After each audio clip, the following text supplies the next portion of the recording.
un honor estar nuevamente a través de la plataforma digital de Juris.p, Derecho a un clic, para abordar este tema de nuestro marco del proceso que está relacionado básicamente a la etapa intermedia. Qué interesante es hablar de la etapa intermedia, sobre todo haciendo mención que es una etapa que no existía con el Código de 1940.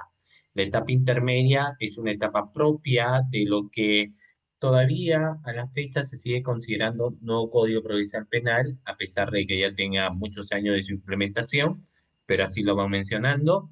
Entonces, la etapa intermedia nació con una serie de finalidades, sin lugar a dudas, dentro del marco del proceso.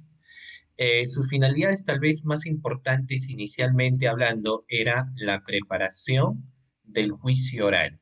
Es decir, hemos tenido etapa intermedia con el objetivo de ir preparando la etapa estelar del proceso, que en este caso viene a ser pues el juicio oral, ¿no? Para eso se nacía inicialmente la etapa intermedia.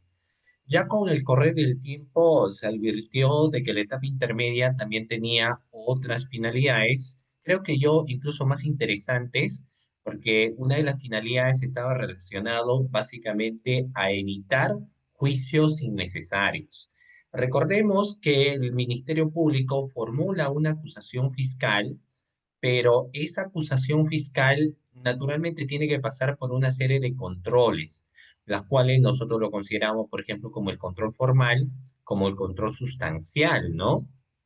El control formal siempre adherido a la forma finalmente que tiene la acusación y el control sustancial al contenido que tiene que tener la acusación.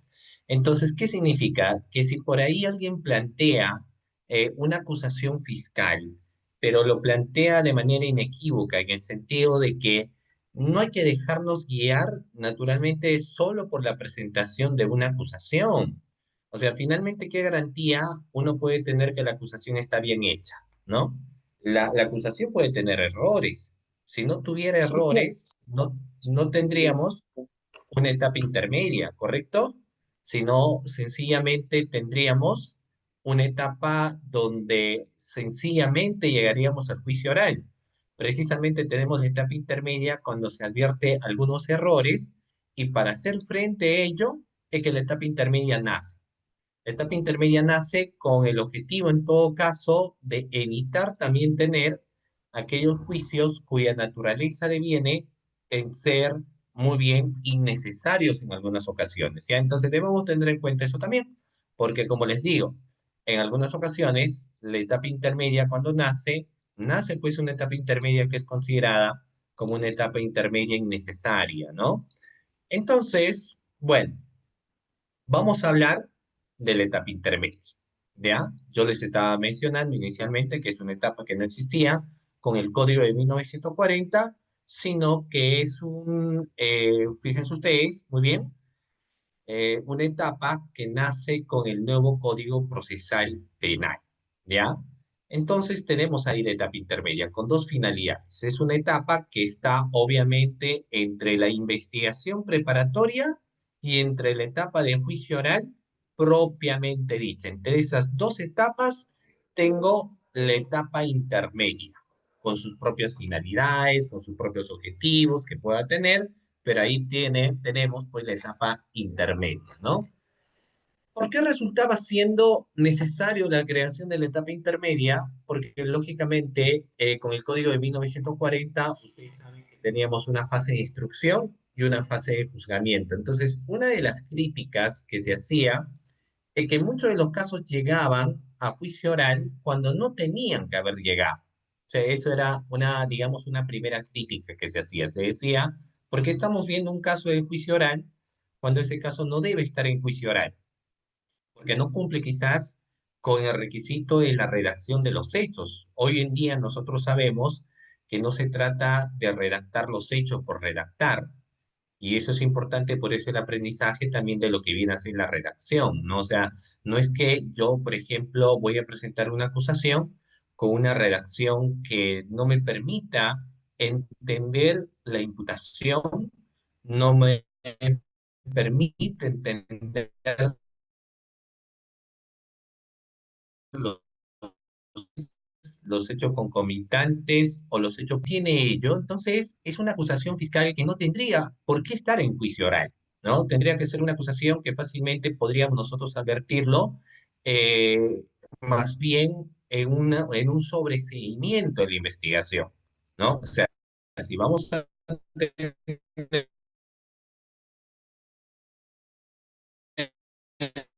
únicamente tenemos que tener una narración. Entonces, pero bueno, vayamos por partes y definiendo la etapa intermedia. ¿Qué es la etapa intermedia? Yo le voy a preguntar a ustedes, a efectos también, vamos a ver, de disertar respecto a ello.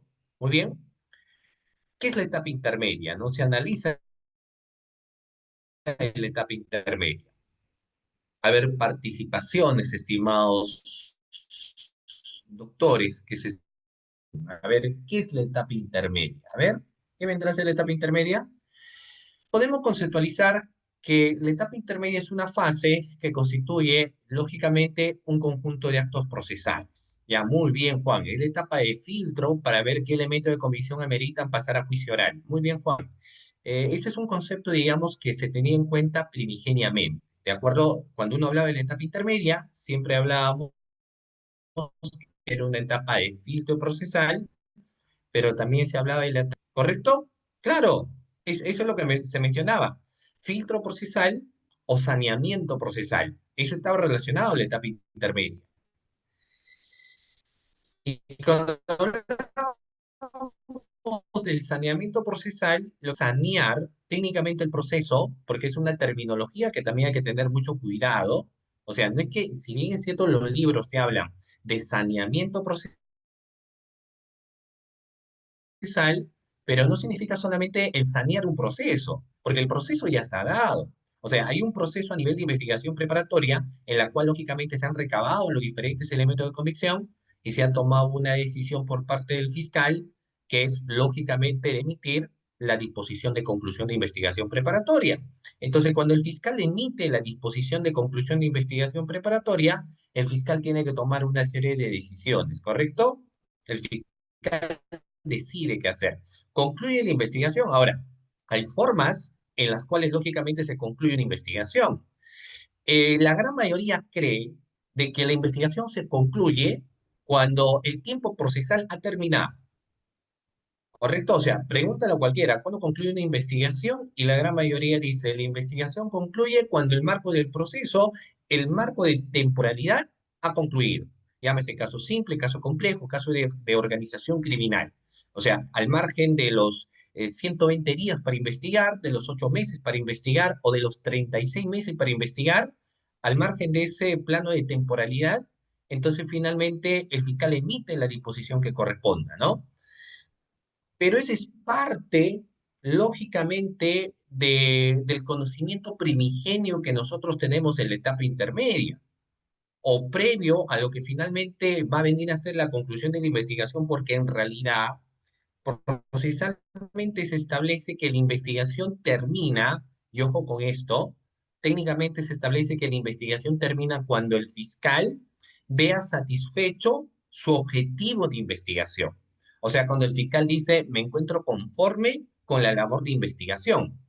Y esto puede ser antes del marco de tiempo, que podría ser, digamos, el total, bueno, de 8 meses, diligencia preliminar y etapa de formalización de investigación preparatoria, en aquellos casos denominados simples, o en los casos complejos, 16 meses, o en los casos de crimen organizado, 36 meses, 36 meses. O sea, al margen de ello, el fiscal en un menor tiempo posible podría emitir la disposición de conclusión si es que vea satisfecho su objetivo de investigación. Ahora, eso no dice la teoría, porque ustedes saben que en la práctica, en la gran mayoría de ocasiones, lo que finalmente se termina emitiendo es una disposición de conclusión de investigación preparatoria cuando uno advierte que el marco de temporalidad precisamente terminó.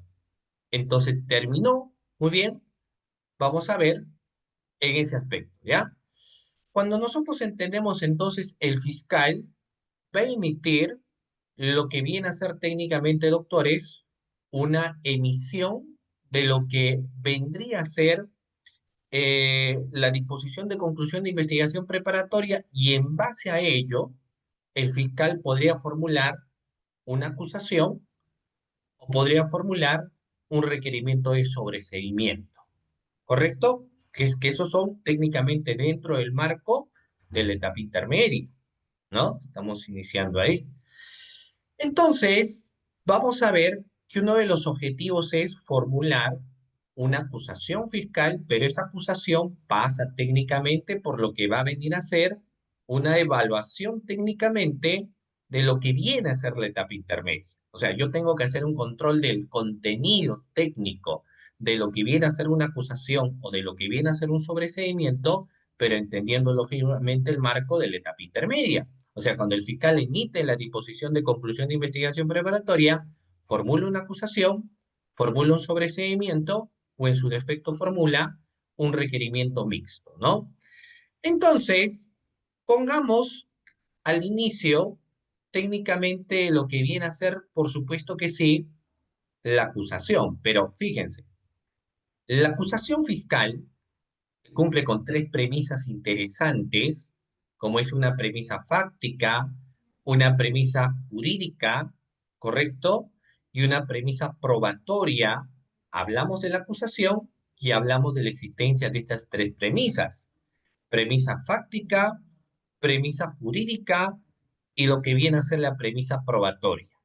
Lo fáctico, muy bien relacionado a los contextos, naturalmente, doctores, de los hechos, la premisa jurídica que está relacionado a los marcos de cómo encuadrar los hechos en un tipo penal y las premisas probatorias que guardan mucha relación con los contextos de prueba que nosotros vamos a hablar, porque luego vamos a tocar obviamente el sobreseimiento y vamos a sustentarlo en el marco de lo que finalmente viene a ser una etapa intermedia.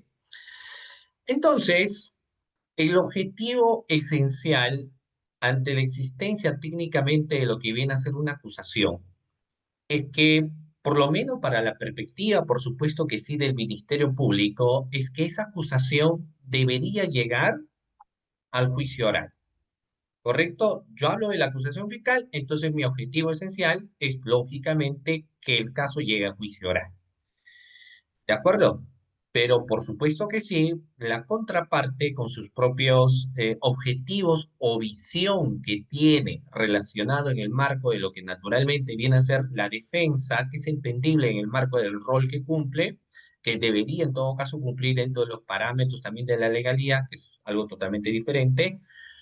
Entonces, esa acusación, lógicamente, lo que se va a buscar es que llegue al juicio oral. La otra parte buscará entonces evitar que la acusación fiscal llegue a juicio, ¿no? Naturalmente, para eso existen en esencia esas cuestiones de control, de lo que finalmente va a ser el contenido naturalmente de la acusación. Entonces, cuando advertimos ello, el objetivo inicial que se le daba en el contexto de la etapa intermedia era la preparación del juicio oral en base al contenido explícito de lo que venía a ser la acusación. Pero luego se señaló que no siempre, de acuerdo, la emisión de un requerimiento acusatorio fiscal, no necesariamente la emisión de lo que viene a ser un requerimiento de acusación fiscal, tendría por qué llegar a juicio oral, porque podrían haber acusaciones, sobre todo que incluso en cuestiones de forma no cumplan con las exigencias que señala el Código Procesal Penal.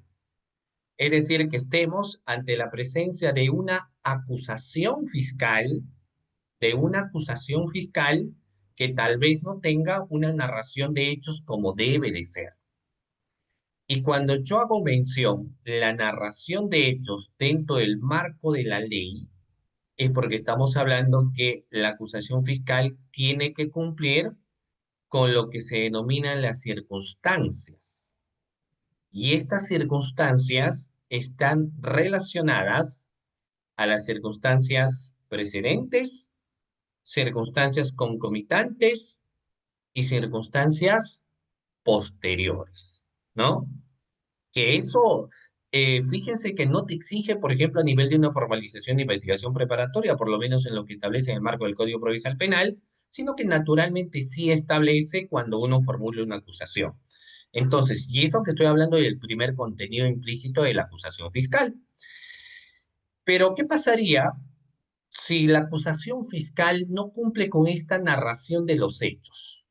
Tal vez no es tan claro en el análisis de las circunstancias precedentes, que no son otra cosa que los antecedentes previos relacionados a, por ejemplo, en el caso de acusaciones fiscales de delitos contra la administración pública o delitos de corrupción de funcionarios, entonces no es ni siquiera establecer cuándo ocupó el cargo, desde qué tiempo, no, sino finalmente es establecer cuestiones iniciales respecto, por ejemplo, a las funciones que él tenía, ¿no? Entonces se va estableciendo eso en un marco de antecedentes. Los antecedentes entonces son una fase inicial incluso también de lo que va a venir a ser posteriormente la imputación que se realiza. Entonces, cuando nosotros hacemos mención a la circunstancia precedente, tal vez la acusación fiscal no cumpla con esta narración de circunstancias precedentes.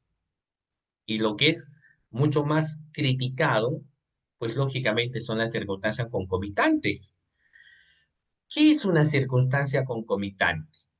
Una circunstancia concomitante está relacionado explícitamente con la narración de imputación, pero no es señalar la imputación que posteriormente es la que contiene la acusación fiscal.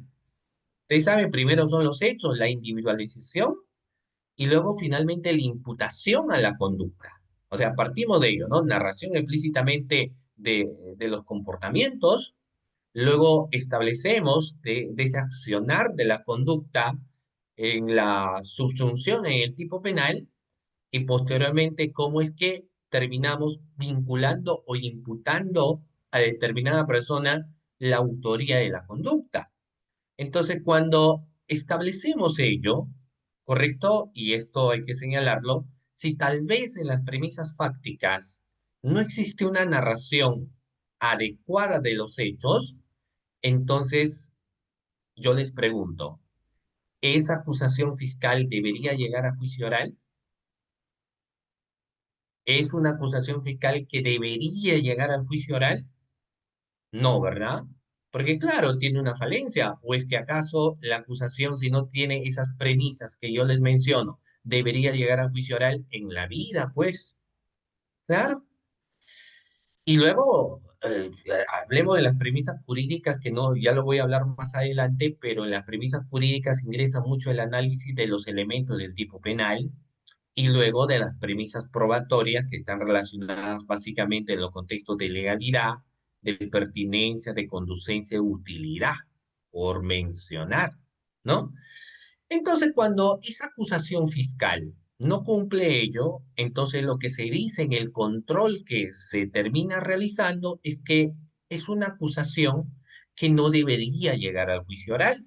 Por eso es que cuando luego conceptualizaron sobre la otra finalidad moderna del concepto de la etapa intermedia, esto guardaba mucha relación en el caso de evitar tener aquellos juicios que sean innecesarios, ¿no? Y se detallaba de esa manera, evitar tener juicios que sean innecesarios. Teníamos esas dos finalidades, preparación del juicio oral y la otra que guardaba relación a evitar precisamente aquellos juicios que son innecesarios, ¿ya?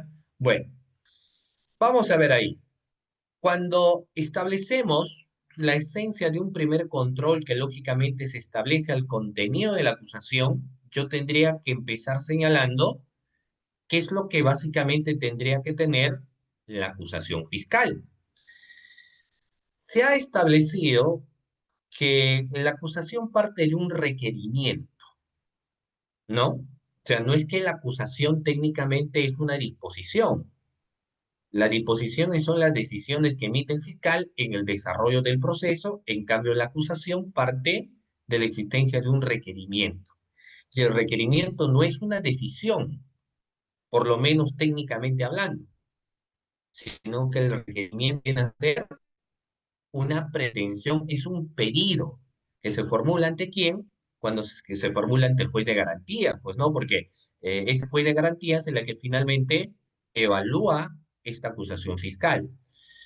Entonces, cuando se analiza la acusación, nos establece el marco del Código Procesal Penal una serie de formalidades que lógicamente el fiscal cuando empieza a redactar lo tiene que señalar, ¿no?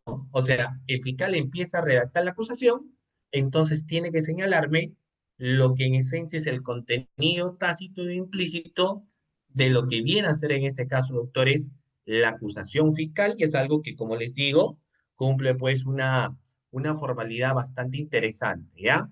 Y que como les establezco debemos pues tener en cuenta, ¿ya? Muy bien. Entonces, vamos a ver.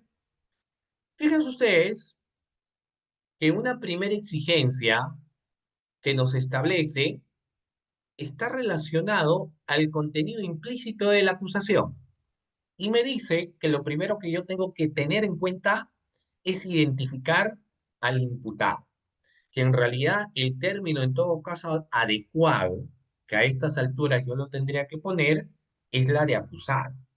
Si bien es cierto, imputado, incriminado, tienen cierta familiaridad de atribución, pero es verdad que la terminología adecuada es finalmente acusado porque el representante del Ministerio Público lo que hizo hasta aquí es formular un requerimiento de acusación, ¿correcto? Entonces, la terminología adecuada debería ser la de acusado, doctores. Es una persona acusada de la comisión de un delito que luego a pesar que sobre esta persona siga rigiendo la presunción de inocencia, porque sabemos que se establece que toda persona es inocente, prueba en contrario, es otra cosa.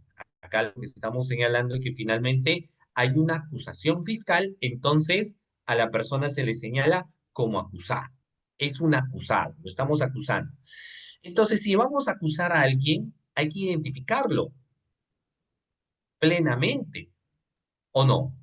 Claro, si yo voy a acusar a alguien sobre la presunta comisión de un delito, lo tengo que identificar plenamente, ¿correcto? No es que sencillamente yo digo, bueno, es fulano, mengano, sutano y nada más, no.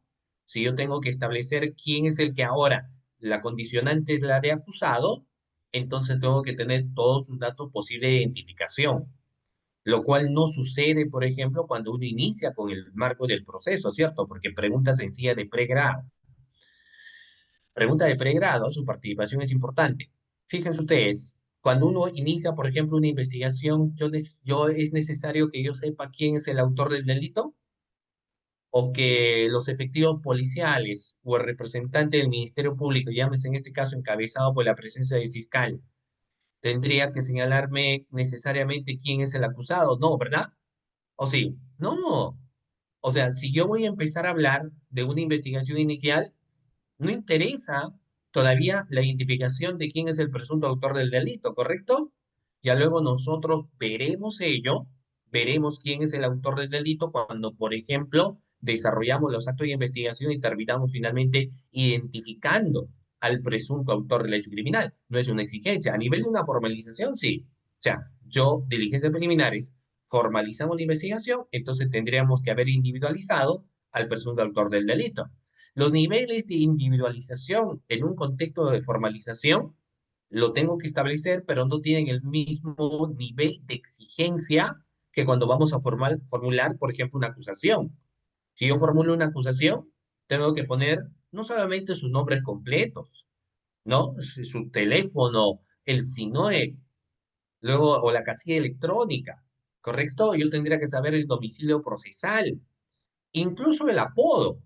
No sé si ustedes han tenido casos, a ver, yo les voy a preguntar, que en las declaraciones, tratándose de presuntas organizaciones criminales, se pregunta incluso si usted tiene un apodo. ¿Han escuchado ello, doctores? Donde le preguntan a quien está rindiendo su declaración cuál es tu apodo, cómo te llaman. Entonces ahí sale, ¿no? Lo llaman Caritas, el gordo, digamos, el, el flaco, ¿no? ¿Y por qué les preguntan ellos? Porque como se trata en el mundo del AMPA, ¿correcto? Entonces son personas que no se suelen llamar por su nombre. Son personas que se suelen llamar por un apodo. Entonces, por eso que cuando desarticulas organizaciones criminales, entonces lo terminan llamando por su nombre, por su apodo. Y en mi acusación debo tener eso, porque cuando luego formulamos los hechos, vamos a ver, entonces luego le entregaron la droga a quien lo llamaban el Caritas, por ejemplo. Entonces yo sé que el Caritas es Juan José, digamos, pero ya hemos establecido en el dato de identificación que finalmente él viene a ser Juan José, ¿correcto?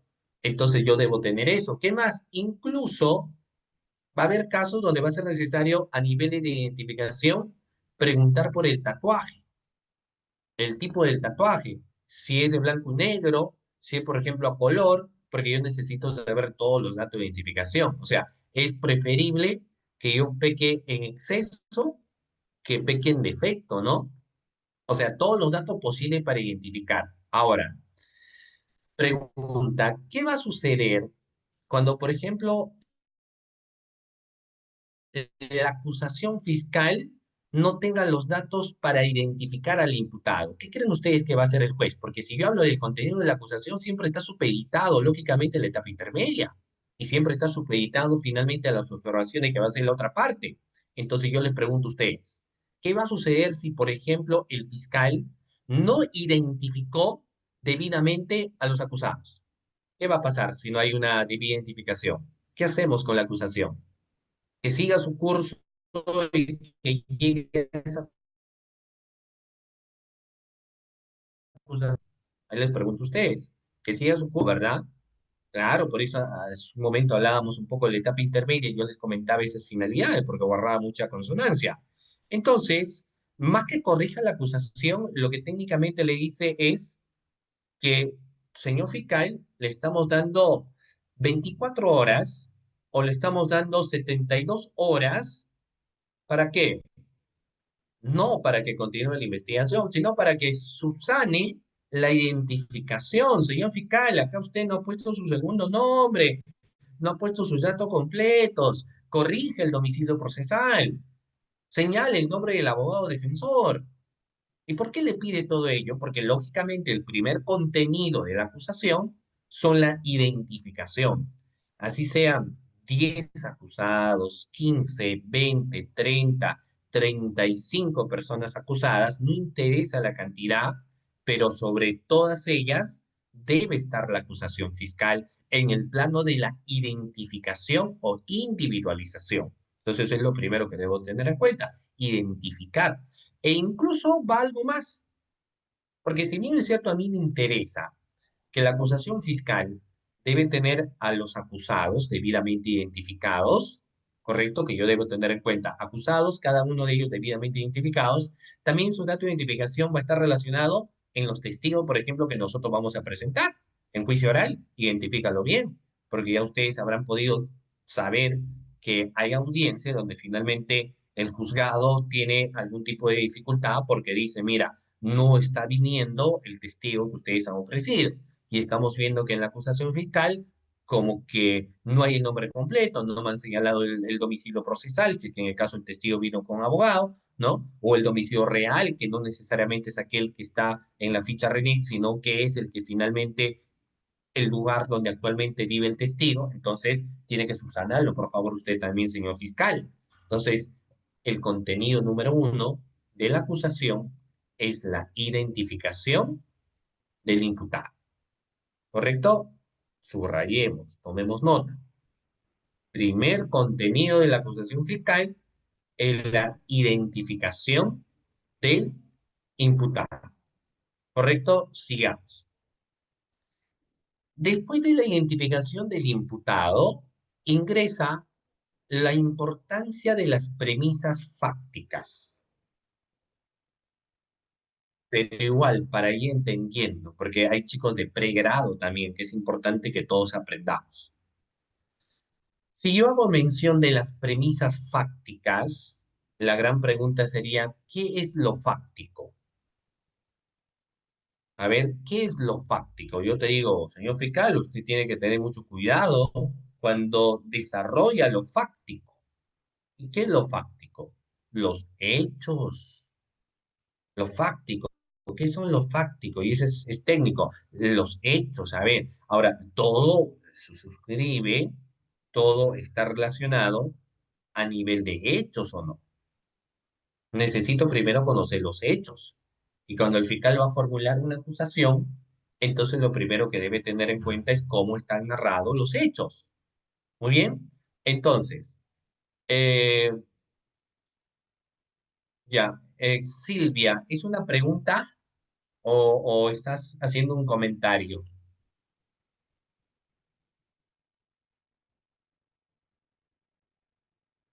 Ah, pregunta, ya vamos a ver con la pregunta que hace Silvia. Silvia dice, ¿procede la acusación contra un imputado que tiene el nombre completo, pero no está registrado en la RENIEC y solo se tiene la tarjeta de identificación FIS? Lo que pasa es que ahí es algo bastante interesante en el sentido de qué es lo que hizo el fiscal durante el desarrollo de la labor de investigación.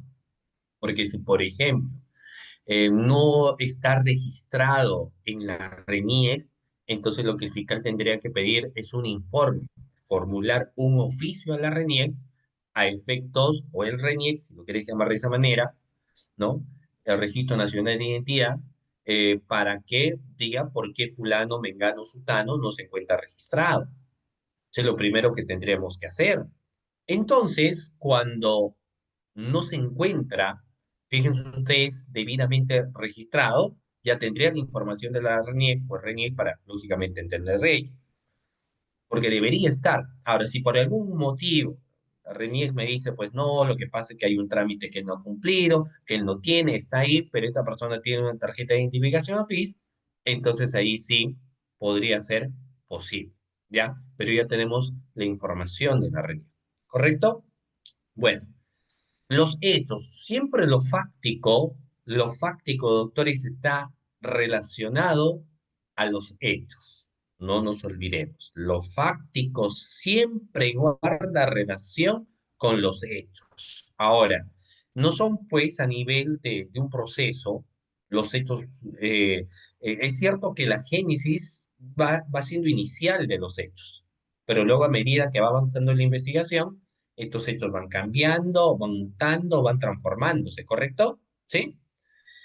Entonces, es verdad que cuando iniciamos una investigación, suficiente con tener una narración tal vez un poco simple de los hechos, pero que lógicamente generen sobre el fiscal alguna duda o indicio de la posible o presunta comisión de un hecho criminal. Pero finalmente, narración de hechos al fin y al cabo.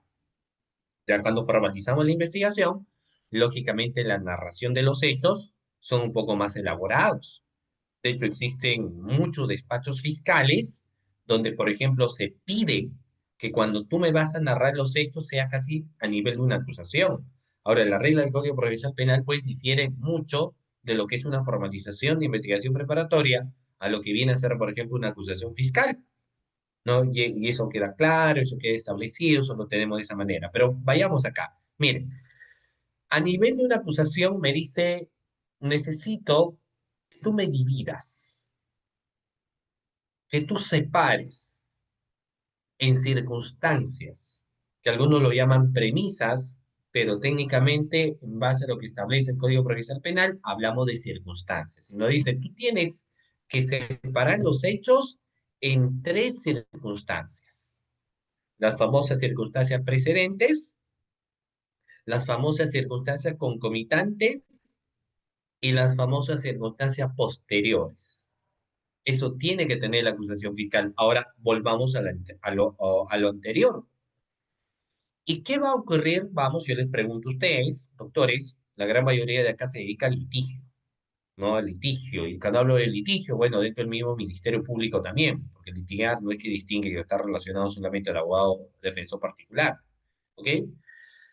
Entonces, cuando hacemos mención, fíjense ustedes, de este contexto de que la acusación fiscal no posee, ojo con ello, no posea dentro de sus hechos las premisas fácticas, jurídicas y probatorias, usted como juez, ¿qué le diría? ¿Qué le diría usted como juez al fiscal? A ver, ¿qué le dirían, doctores? El fiscal me está presentando una acusación como si fuera una formalización. o el fiscal incluso al nivel que me está presentando una acusación como si fuera simplemente la apertura de una investigación. Entonces, ¿qué haría usted? A ver, vamos, le están presentando ahí una acusación que no tiene la narración de los hechos como debe de ser. ¿Qué adoptaríamos? ¿Qué postura? Lo mismo que la anterior, lo mismo que se sucedió en el caso de los datos de identificación, lo mismo.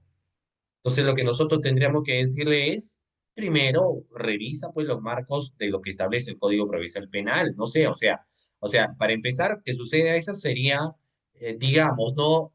Una cuestión bastante preocupante porque se entiende de que quien es defensor de la legalidad, en este caso el fiscal, debería de conocerlo. Pero doctores, pues ustedes saben que hay casos y casos, ¿no? O sea, hay muchas situaciones donde el hecho de ser abogado ni siquiera te garantiza conocer las reglas del proceso ni siquiera el hecho de mencionar o decirlas, ¿no? Entonces, vamos a ver. Más que es investigado o no investigado, tal vez el fiscal sí investigó, pero lo que pasa es que el fiscal no sabía qué es el contenido de una acusación, pero claro, grave, ¿no? Pero también ingresa el hecho de intentar aparentar, porque esa es otra cosa, por eso es que uno tiene que revisar la acusación. Tal vez la otra persona solo puso premisas fácticas o circunstancias precedentes, perdón, circunstancias precedentes, circunstancias concomitantes y circunstancias posteriores. Así lo puso, ¿no? Acá, circunstancias precedentes, concomitantes y posteriores. Y cuando uno lee, pues la circunstancia precedente no explica nada de los antecedentes. Habla de otra cosa que no tiene sentido. O tal vez en la circunstancia precedente ya empieza a ser grado de participación en la comisión del hecho criminal. Entonces, eso que yo les estoy comentando no forma parte de la circunstancia precedente que debe tener el contenido de la acusación fiscal, ¿correcto? Porque en ese caso en concreto, la acusación fiscal en la narración de las premisas fácticas, si bien es cierto, puso circunstancias precedentes, no me está señalando nada de las circunstancias precedentes. Entonces, ¿qué son las circunstancias precedentes? Las circunstancias precedentes son los antecedentes a la comisión del hecho criminal que guardan relación, por ejemplo, a la persona, qué vínculo tiene con la víctima, amistad, es familiar, no tiene algún vínculo sentimental. En el caso que es funcionario público, bueno, qué cargo ocupó esta persona, qué funciones tenía esta persona. Entonces se va detallando todo ello, precisamente lo que vienen a ser las circunstancias precedentes, todos en las circunstancias precedentes, ¿no? Lo que antecede. Yo no puedo estar hablando en esos casos técnicamente de lo que son los grados de imputación, porque los grados de participación de imputación, ojo, no entender la imputación técnicamente que va posteriormente cuando se formula una acusación fiscal, lo que yo estoy en todo caso estableciendo en estos momentos es que, por ejemplo, las premisas fácticas están relacionadas a la conducta que ya va, que va agrupándose en el verbo rector que finalmente va a ser materia de imputación fiscal. Entonces voy narrando qué hizo. Voy contando, por ejemplo, en el caso de los delitos contra el patrimonio, en las premisas o en las circunstancias concomitantes, voy narrando, cogió el objeto, dónde cogió el objeto, cómo cogió el objeto, en qué lugar, vamos todo ello explicando, porque lo que estamos haciendo es narrar los hechos, ¿no?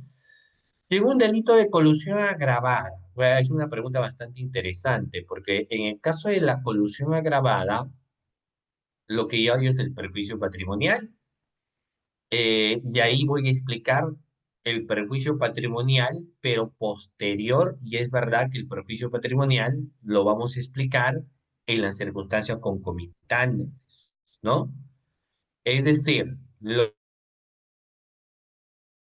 que me interesa es ahí ver y explicar en la narración de mis hechos que Juan, Pepe y José conversaron con Ricardo, quien es el proveedor de la empresa tal, en la cual establecieron que le iban a dar como ganador del proceso de contratación, siempre y cuando éste, es decir, Juan, entregase la suma, por ejemplo, de 30.000, de 25.000, o lo que fuera, el dinero, lo que fuera, es irrelevante finalmente ahí, ¿no? Por lo menos inicialmente, porque lo que nos interesa es que las primeras narraciones de los hechos establezcan que ha existido concertación. Claro, nos interesa eso, y eso está como verbo, previa concertación. Después de explicar la concertación, yo tendría que decir, ¿no? Posteriormente, pero no en fase de circunstancias posteriores, a pesar que pongo, digamos, el conector posteriormente, sino que tal vez cambio eso y diría seguidamente. O por otro lado, el Ministerio Público desarrolló una pericia, número tal, en la cual se estableció la existencia del perjuicio económico, pero eso yo no lo voy a hacer en circunstancias posteriores, ¿no? Porque las circunstancias posteriores, por lo general, doctores, vienen a ser fase de agotamiento del delito. ¿Correcto? Fase de agotamiento del delito, esas son las circunstancias posteriores, pero yo al establecer, en el caso, por ejemplo, de un delito de colusión, el aspecto del perjuicio económico o perjuicio patrimonial, deviene el grado de reproche que tiene, por ejemplo, la colusión agravada. ¿Me explico? ¿Sí? ¿Me están entendiendo? Nuevamente, ¿y qué es lo posterior? Lo posterior es lo que sucedió después y que no tiene una relevancia de carácter penal. Les comento, por ejemplo, un regidor de la municipalidad, los hechos son los siguientes. Regidor de la municipalidad solicitó dinero a una persona para ayudarlo con la licencia de construcción. En razón de eso, el Ministerio Público hizo un operativo y lo terminaron deteniendo. Entonces, si yo empiezo a establecer en mi acusación fiscal las circunstancias precedentes, yo tengo que decir quién venía a ser este regidor municipal, qué cargo ocupó, desde qué año ocupó el cargo, ¿correcto? O sea, yo empiezo a explicar primero sobre su función, ¿ya? Eso es lo primero que respecto a la función que tenía, o sea, al comportamiento inicial. Eso es lo primero que yo tengo que establecer en mis circunstancias precedentes. Posteriormente, ¿no? Seguidamente, o a continuación y demás, es lo que ya empezamos a explicar qué es lo que hizo, qué conducta desarrolló. Entonces solicitó dinero, por ejemplo, a un particular. Recto solicitó dinero en particular, por tal vez ya la solicitud es el grado de imputación. Y luego, punto aparte, posteriormente esta persona fue al Ministerio Público para denunciarlo, ¿no?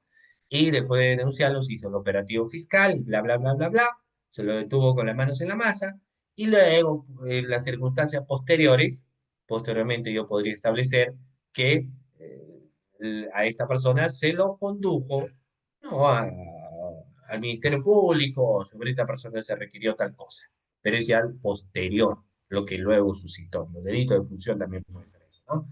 Que es mucho más sencillo decir, por ejemplo, un delito de lesiones, a quién era, qué vínculo tenía con el agraviado, luego cómo lo golpeó, y luego decir que finalmente después de todo ello, la persona tomó un taxi y se fue. Entonces voy explicando la acusación fiscal, circunstancia precedente, concomitantes y posteriores. ¿Correcto? ¿Sí? ¿Le va quedando claro, doctores? A ver, me van confirmando, ¿sí? ¿Le va quedando claro esa circunstancia precedente, concomitantes y posteriores? Circunstancias precedentes, los antecedentes. Circunstancias concomitantes, la narración de los hechos, que se sucede en un tipo penal, y las circunstancias posteriores, lo que pasó después. Ojo, no vas a hablar de imputación. Para eso no son la explicación de los hechos. Cuando la acusación fiscal luego dice que se le imputa, y vamos a ver más adelante, así, ahí sí vas con todo, ¿ya? Luego nos dicen, fíjense ustedes, que la acusación fiscal se va a ceñir en base también, doctores, a la existencia de elementos de convicción, ¿ok? Por supuesto, porque si bien es cierto, por eso es que se hablaba algo bastante interesante de la naturaleza dual que tiene tanto la acusación y que tiene tanto el sobreseguimiento, que también lo vamos a hablar. ¿Y saben ustedes por qué les comentaba?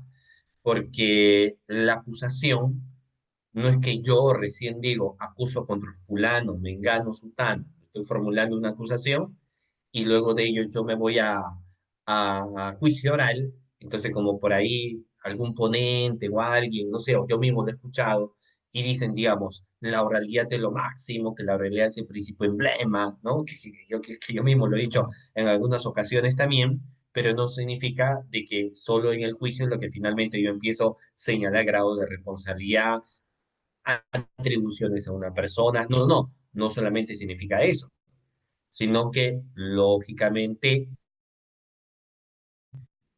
tengo que tener algo que sustenta, diferente a la defensa, ¿no? Porque el Ministerio Público, la única tesis que puede plantear si ya decide acusar es una tesis demostrativa. Que la defensa puede ser una tesis de refutación, puede ser una tesis demostrativa, o puede buscar una tesis buscando duda razonable, que es la más débil de todas las anteriores que hemos señalado, ¿ok? ¿Y qué es lo que va a suceder entonces? Que esos elementos de convicción o esos medios probatorios, como son las testimoniales, las documentales, las pericias, entre otros, ¿correcto? Tiene que contener la acusación fiscal. Por eso es que cuando uno formula la acusación y lo va a presentar al juzgado, hay que sacar copia de los elementos que sustenten la acusación, ¿correcto? No es que yo acuso por acusar y decir, Megano, fulano, sutano, es el autor de este delito, del otro delito, etcétera. No, no, no sencillamente es así. Sino si yo voy a tener que atribuirle a alguien alguna conducta, ¿qué es lo que debo tener? ¿Pruebas, sí o no? O suficiente con la verbalización, doctores. A ver, porque no sé, tal vez alguien me diga, no, suficiente, profesor, con que alguien verbalice, guíe, señale, explique por qué hablar. No, no, no, no. No tengo que tener necesariamente, ¿qué es lo que debemos tener?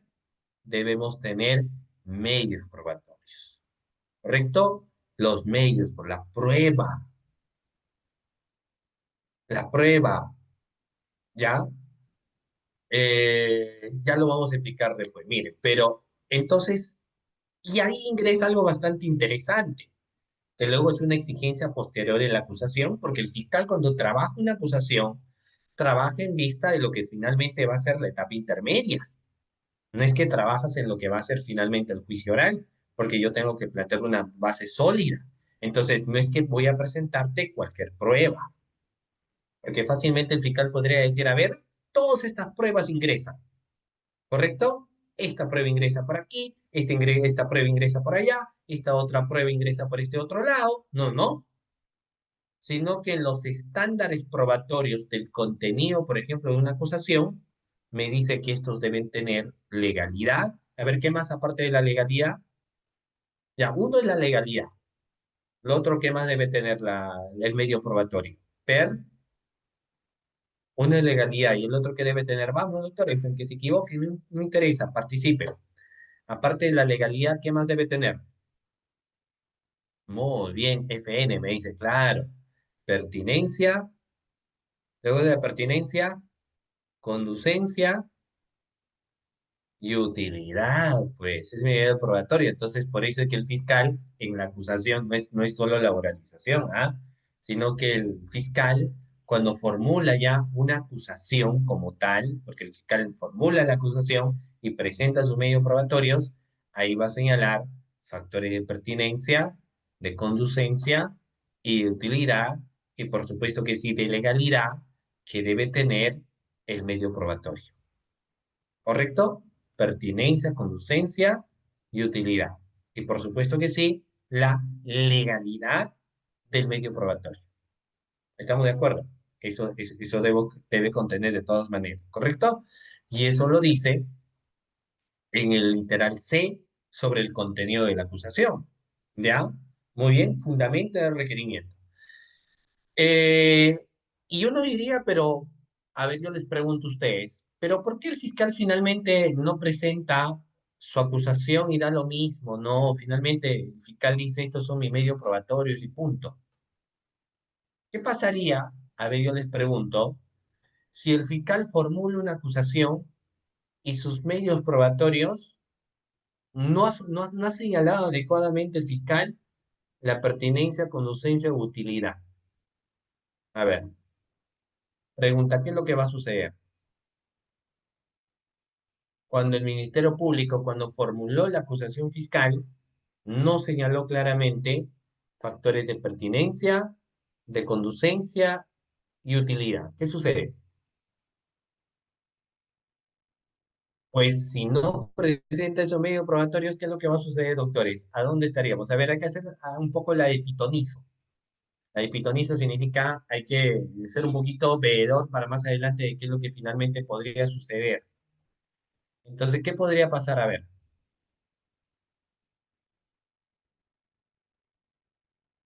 muy bien el doctor Juan, porque si esa acusación no va a cumplir los factores de pertinencia, de conducencia y utilidad, lógicamente se le va a caer al fiscal su acusación. Entonces, esto lo que va a desencadenar es que posteriormente lo que finalmente se va a emitir es un requerimiento de sobreseimiento, ¿ok? Eso es lo que se va a hacer, un requerimiento de sobreseimiento. Ojo, ¿ya? Entonces, los elementos de convicción tienen que tener hecho, ¿correcto? Los elementos de convicción que fundamenten la acusación. No es simplemente presentar y decir, yo presento este medio probatorio y este otro medio probatorio. No, no se trata de. Se trata que hay que tener que sustentarlo adecuadamente. ¿Ok? Y luego el literal de ingresa lo que finalmente va a hacer la discusión, en todo caso de valoración por parte del juez, porque en el literal del contenido tácito de lo que es una acusación es la participación que se le atribuye al imputado. Porque uno podría decir, ya, me dijiste, me has contado que fulano de tal agarró tal cosa, sustrajo tal cosa, que habría conversado con el comité de selección, que hizo lo esto, que hizo lo aquello, que hizo lo otro, o sea, lo que tú deseas. Pero ¿qué le estás imputando? ¿No? ¿Qué participación? Y fíjense ustedes que cuando ni siquiera el grado de imputación inicial, sino cuál es su grado de participación. Yo les pregunto, y para establecer grado de participación, ¿qué es lo que yo tengo que identificar? Para saber, doctores, grado de participación, yo tendría que analizar grado de comportamiento o no. Claro, o sea, yo tendría que analizar tu grado de conducta. Y yo tendría que ver si tú actuaste bajo el imperio de un dominio de la acción, que no es otra cosa que el dominio del hecho, o si tú estás actuando bajo el parámetro de una infracción del deber, ¿correcto? O sea, yo tendría que ver ello. Algo importante. Yo tendría que señalar ello. ¿Por qué? Porque en cualquiera de los dos, finalmente yo luego tendré que determinar si tú eres autor directo.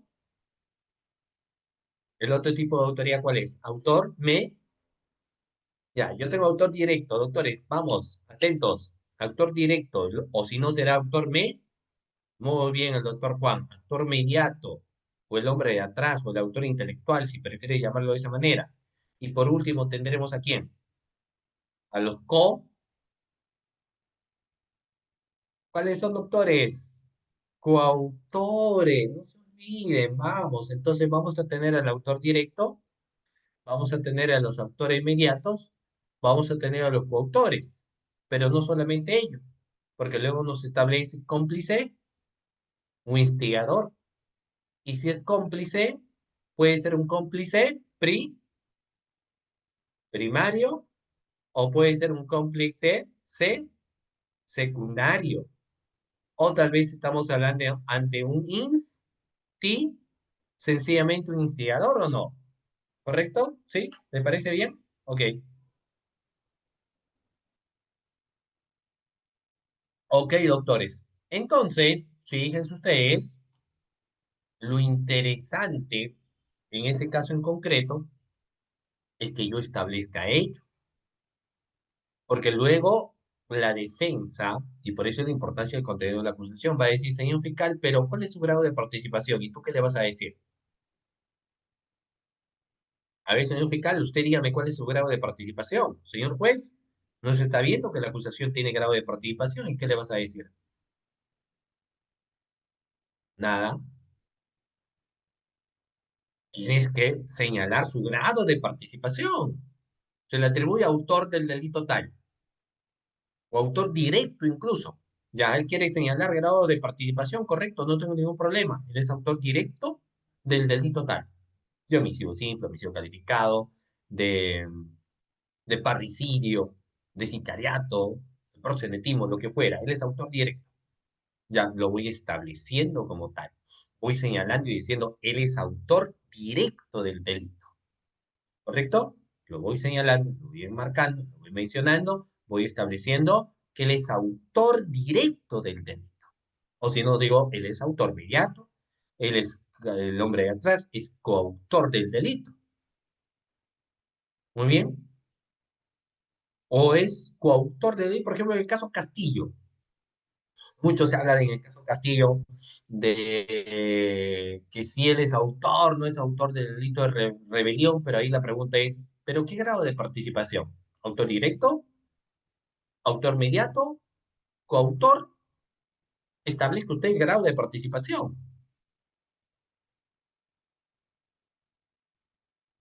¿o no? Entonces, el fiscal, lógicamente, tiene que señalar tu grado de participación y el cómplice, primario o secundario, un instigador.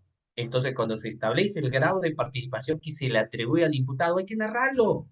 Tenemos que narrarlo, tenemos que señalarlo, tenemos que mencionarlo, ¿correcto? ¿Qué hizo? Pero ¿qué se le imputa ya? Porque ya se entiende que las conductas narrativas ingresó en las circunstancias, doctores, ¿correcto? Ingresó en las circunstancias de los hechos, ¿ya? Y luego, fíjense, vamos a ver eh, algo bastante interesante. Luego hay que establecer el artículo de la ley penal que tipifique el hecho, así como la cuantía de la pena que se solicite. Pero ojo con lo que les digo. Artículo de la ley penal que tipifique el hecho. Que no es otra cosa que establecer el tipo penal que se le imputa. ¿Ok? Claro, la tipificación. Ya, muy bien, señor fiscal, todo lo que usted dijo. Pero hay algo bastante interesante, ¿no? Pero todo lo que usted me ha mencionado, creo que ahora me dentro de la tipificación, pero ¿qué hizo? Todo lo que usted ha narrado, que es la opción, pero finalmente lo que hay que establecer es, ya, todo lo que está señalado, pero cuál ha sido su grado de participación y cómo este está relacionado al delito. Por eso es que cuando un juez, en un video que se dio en su momento, le decía a un fiscal o a una fiscal, usted señálame cómo es que se establece bajo la teoría funcional quién sería el dirigente de la organización criminal.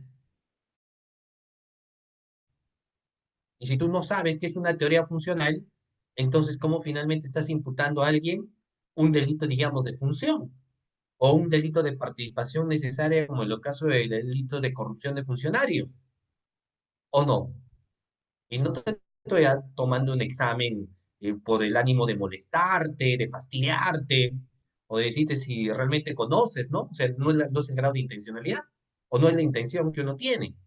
Entonces, si la persona desconoce ello, estoy hablando básicamente de que formule la acusación y estoy diciendo implícitamente en este caso quién es fiscal, entonces, señor fiscal, ¿cómo es posible que usted va a señalar determinada conducta si ni siquiera sabe los elementos del tipo penal? Por ejemplo, ¿ya? A ver, le va a atribuir, digamos, peculado. A ver, a ver, ¿quién de la clase? A ver, doctores, vamos a ir, voy a dejar de compartir acá. A ver, ¿están presentes en la clase, no, doctores? Sí. Hemos llegado casi a una hora en la sesión de clase, vamos a pasar lista. A ver, todo lo que están realmente en la clase, enciendan su cámara, doctores, ¿ah? Todo lo que están en la clase. Obviamente, los que no están en la clase no van a encender su cámara. A ver, doctores, todo lo que están en la clase, enciendan su cámara. Vamos. Y les digo esto básicamente porque es importante, yo sé que hoy es sábado, sábado a veces puede ser un poquito pesadito para algunos, ¿no? A otros no, porque les encanta ello. Pero a ver, vamos a ver, pues, doctores, vamos, ¿ya? Y no vale decir no funciona mi cámara, porque siempre funciona, ¿ya? Muy bien, doctores. Ese es falso, pues. Cuando dicen no, no funciona mi cámara es porque tal vez no estás acá. Así están. Ya, ahí están, ya. Ah, está deshabilitado, ya es otra cosa, ya. Bueno, ya muy bien. Ya, ahí están. Entonces digan presente lo que están realmente aquí, ¿ya? Bueno, entonces, la parte... Ah, muy bien, ahí sí están todos los presentes, muy bien. Muy bien, doctores. Ok. Ok, muy bien. Adali, Fabiana.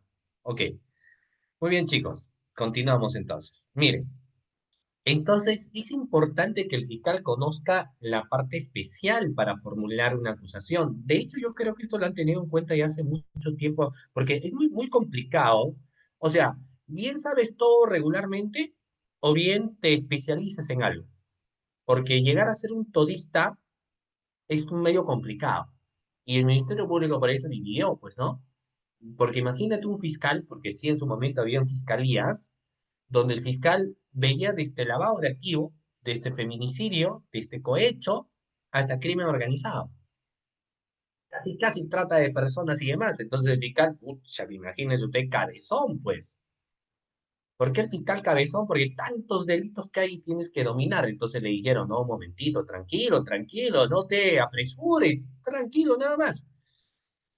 Vamos a crear las fiscalías especializadas. Ya, ustedes, fiscales especializados en delitos de corrupción, solo corrupción, especializan en corrupción. Ustedes, fiscalías especializadas, trata de personas, especializan en trata de personas. Fiscalías especializadas en violencia contra la mujer, especializan en temas de violencia, y así fue partiendo, ¿no? Entonces, se entiende teóricamente de que en ese caso en concreto, cuando el fiscal, por ejemplo, formula una acusación, que en este caso naturalmente sería una acusación fiscal, tiene y deberá ser muy implícito técnicamente, jurídicamente, con el delito que se le atribuye. Por ejemplo, yo atribuyo a Pepe o Paco, Juan y Luis, ¿no? Los sobrinos del tío Rico. Ya, entonces lo que yo quiero decirle es que ellos forman parte del comité de selección y ellos, a través de llamada telefónica del número tal al número tal, conversaron y le dijeron que le iban a dar como ganador y así me interesa que esta persona no cumpla con los términos de referencia. Pero finalmente iba a ser ganador, por ejemplo, del proceso de licitación o proceso de contratación. O sea, se iba técnicamente explicando esto. Y eso es algo bastante interesante, porque lo que ya está desarrollando no solamente grado de imputación, sino lo que está diciendo en la narración de los hechos es que se habrían concertado y ahí sería la concertación. O incluso en la explicación del tipo penal dice, fulano, mengano, sutano participaron en el proceso de licitación número tal, proceso de licitación a través del cual se va a hacer la construcción de un puente. Entonces, no es que solamente me explica los hechos por explicar, sino que cuando me hace mención de ello, lo que ya me está haciendo es cómo encuadrar técnicamente esos hechos en un tipo penal, porque, por ejemplo, con esto termino esta parte, del delito de colusión, 384 del Código Penal, funcionario o servidor que directa o indirectamente participa en los procesos de contratación o adquisición de bienes sobre servicio, concesión de operación a cargo del Estado, concerta con los interesados para defraudar al Estado. Entonces, todo ello, que lógicamente es un marco de regulación del artículo 384 de la parte especial, y el fiscal lo está señalando en su acusación. ¿Correcto? Muy bien. Entonces, ahí me dice, ¿no? Participación que les atribuye, la relación de las circunstancias modificatorias de responsabilidad penal que ocurra, puede darse también, y esto finalmente es importante, el artículo de la ley penal que tipifica. Ahí nos hemos quedado. Luego ingresa un factor del monto de reparación, pero el monto de reparación finalmente le corresponde a la Procuraduría, y luego los medios de prueba que ofrezca para su actuación, ¿no? Entonces hay una lista de testigos y peritos que finalmente vamos a tener que presentar. Ahora, hay algo bastante interesante. Casaciones hay para todos los gustos, ¿ah? No es que sea un dogma sagrado. Por eso incluso hay ciertas casaciones que algunos ni y ustedes lean si en el caso hay acusaciones, porque a diferencia, por ejemplo, de la defensa, hay un dame que te doy. Porque en el caso técnicamente de muchos de los abogados litigantes particulares, te buscan la casación, la jurisprudencia tal, ¿no? Por ahí incluso el contenido dogmático, y se han dado situaciones como en su momento fue la sentencia plenaria 1/2019. ¿Sí saben de qué trata la sentencia plenaria 1/2019? La sentencia plenaria 1/2019 trata ¿sobre qué trata, doctores, la sentencia plenaria 1/2019? Sobre la ¿sobre qué? La prisión preventiva, pues, doctores. Trata sobre la prisión preventiva, ¿ya? Muy bien. Y hay que tener en cuenta eso. Entonces, ¿qué es lo que pasó? Pasó muchas veces que yo le comento brevemente esto, que en una situación, este, había una audiencia de prisión preventiva. Entonces, el abogado le decía, ya el fiscal, lógicamente había hecho su sustentación, su requerimiento de prisión preventiva, y la defensa dijo, un momentito, a ver, yo voy a presentar también mi, eh, mi planteamiento previo a esta audiencia de prisión preventiva y quiero entregarle a usted, señora jueza o señorita jueza, la sentencia plenaria 1/2019. Y la señorita jueza le dijo, sentencia plenaria 1/2019, claro, para que usted lo lea con todo respeto, porque ahí se señala de que la prisión preventiva es lo que al final deberíamos recurrir. No, hay que recurrir, pero al final. Entonces, ahí está para que lo valore y para que obviamente se analice. Y la jueza pues lo dijo, bueno, al final así sea vinculante, porque así sea una sentencia o un acuerdo plenario, ¿no? O de los temas de vinculación, uno se puede apartar uno se puede apartar con una especial motivación. Por eso es que si ustedes revisan muchas veces en varias acusaciones fiscales, no en todas, ¿no? Pero en varias, como hemos visto, no te pone mucha jurisprudencia porque la fiscalía a veces se va en base al principio de legalidad, al contenido de la norma. Es cierto que por ahí algunos lo ponen, ¿no? Pero finalmente en base al principio de legalidad, ¿ya? Luego de eso, doctores, los medios de prueba que ofrezcan para su actuación en la audiencia, y en este caso presentará pues, su lista de testigos, peritos con indicación. Ahora, si hay testigos, peritos y demás, siempre señalando factores de pertinencia, conducencia y utilidad. No olvidar, por favor, ¿ya? Pertinencia, conducencia o utilidad. Es algo que debemos tener en cuenta, ¿correcto? ¿Sí? Y ser muy cuidadosos porque también no queremos que llegue a ser sobreabundantes. No, tampoco. O sea, tú puedes presentar todo eso, pero la idea es que tampoco lleguen a ser sobreabundante, porque la idea es que si alguien va a reforzar solamente una cierta posición y con medio probatorio son más que suficiente, enhorabuena, ¿ya? Hay que evitar sobreabundancia. Bueno, ya el contenido de fondo de la acusación, porque todo lo que anteriormente les he señalado sobre el contenido de la acusación ingresa también en el famoso control formal. Y el control formal no es otra cosa pues que el control de forma que debe tener una acusación fiscal. El control sustancial es bastante interesante porque por lo menos en los matices de la teoría, aquí yo tengo que ir con el objetivo de evidenciar si es una acusación que realmente debe llegar al juicio oral. Ahí vamos planteando eso, o sea, vamos viendo si realmente es una acusación que debe, que tiene, que debería llegar al juicio oral. Es lo que yo tendría que ver. ¿Es, amerita, tiene, debe ser una acusación que lleva a juicio oral? Entonces me adentro al tema, ¿no? De los hechos que le está imputando, su grado de participación. Todo eso voy a analizar, ¿no? Si sus medios probatorios guardan o no guardan relación. O sea, es bastante interesante esa parte porque si advertimos que la acusación fiscal no cumple pues esos matices de exigencia, entonces no tendría por qué esa acusación, digamos, llegar a juicio oral, ¿no? Ok, y eso es importante, ¿correcto? Entonces el control sustancial ya es un análisis, pues, del contenido implícito de fondo de la acusación. Ahí bien puede lograrse con ello lo que viene a ser un auto de enjuiciamiento o en su defecto un auto de sobreseimiento. Pero como les hago mención, esto ya está implícitamente relacionado al contenido técnico de la acusación, ¿ya? Muy bien. Ok, vamos a ver acá.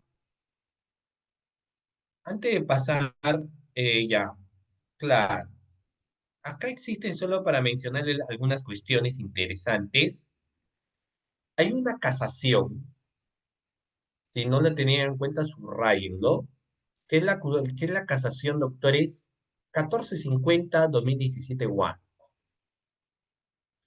donde establecía precisamente el contexto implícito de la forma de la acusación fiscal. Y este establecía que en matices de forma de la acusación, ¿no? Porque eso es lo que finalmente señalaba, o sea, me empezaba a hablar sobre contexto de forma de la acusación, en la que finalmente deben y tienen que estar regidos en base, ojo con lo que voy a decir, en base a lo que señala o establece el Código Procesal Penal. O sea, que el Código Procesal Penal en todo caso es la palestra de lo que realmente en esencia debe ser el contenido técnico de forma de la acusación. Ya en su momento lo hemos señalado, ¿no? Muy bien. Bueno, doctores, ahora entonces, esa acusación fiscal, ese requerimiento acusatorio va a ser valorado a través de una audiencia. Pero hablemos un poco para ir dejando estas cuestiones de la acusación, para comentarles de la acusación directa. Ahora yo les voy a preguntar, ¿han escuchado, entiendo yo, hablar de la acusación directa, verdad? ¿Sí? Correcto, a ver, me confirman en el chat, doctores. ¿Han escuchado ustedes hablar de la acusación directa? Sí. O sea, ¿quién técnicamente, pues, en alguna ocasión no ha escuchado hablar de lo que viene a ser la acusación directa? La gran mayoría, ¿no? La acusación directa. Ahora, la pregunta es, ¿y cuándo hacemos acusación directa? A ver, ¿cuándo se formula una acusación directa? Solamente para darles un dato, la acusación directa o la acusación que se da una vez formalizada la investigación preparatoria, ¿correcto? Es lo mismo en el contenido de forma, pero lógicamente existe un grado de diferenciación entre lo que es una acusación normal, cotidiana, una vez formalizada la investigación preparatoria, y otra cosa muy diferente es una acusación directa, a pesar que la esencia en ambos es la misma, porque para acusar, ¿qué se necesita? A ver, ¿qué tipo de sospecha? A ver, para quienes abrazan, ¿no? La sentencia plenaria 1/2017, que es conocida como la sentencia plenaria de las sospechas. Hay muchos que dicen, sí, esas son la sentencia plenaria de las sospechas, y siempre están que hablan, que mencionan, que dicen, que etcétera, etcétera, etcétera, todo lo concerniente, por ejemplo, a lo que viene a ser el famoso acuerdo, la sentencia plenaria 1/2017, que como les hago mención, no es otra cosa, pues, doctores, que la sentencia plenaria de las sospechas. Entonces, para una acusación, ¿qué se necesita? ¿Qué se necesita, doctores? Claro, muy bien. Elki. Ya, muy bien, Glicerio, pero lo que técnicamente, como me señala en este caso Elki, muy bien, ya, ya, claro, pero les he preguntado, doctores, por la sentencia plenaria 1/2017. O sea, mi pregunta era a ellos, ¿no? ¿Han escuchado ustedes hablar de la sentencia plenaria? La gran mayoría me dijo, sí, sí hemos escuchado hablar de la sentencia plenaria. Entonces, esta sentencia plenaria 1/2017 te dice la sospecha suficiente. O como tradicionalmente algunos pueden decir, los elementos de convicción suficientes para el fiscal, porque existen estándares al momento de mencionar también, doctores, los elementos de convicción. Lo que técnicamente en este caso se advierte es que deben ser elementos de convicción suficientes, me dice. ¿Ok? Elementos de convicción suficientes. Y esa suficiencia se puede dar, pues, doctores, en cualquier momento o no. Claro, esa suficiencia que yo les hago mención, esa suficiencia que estamos comentando, se puede dar, doctores, en cualquier momento. En cualquier momento. Es más, tal vez por eso es que hay muy pocos casos, o creo que ninguno, por lo menos en lo que hemos visto, que lógicamente que cuando me llega la denuncia, el fiscal diga, mira, esta denuncia contiene todo y formule una acusación directa. O sea, muy poco probable, ¿correcto? Más probable es que cuando te llegue la denuncia, aperture la investigación, disponga la realización de diligencias preliminares, tendientes, lógicamente, a recabar los elementos de comisión que sean necesarios, tendientes a esclarecer los hechos en controversia, y es ahí, en esas diligencias preliminares, donde tú te dices, mira, todo lo que acabo de recabar, y me doy cuenta que cuento en realidad con elementos de comisión suficientes.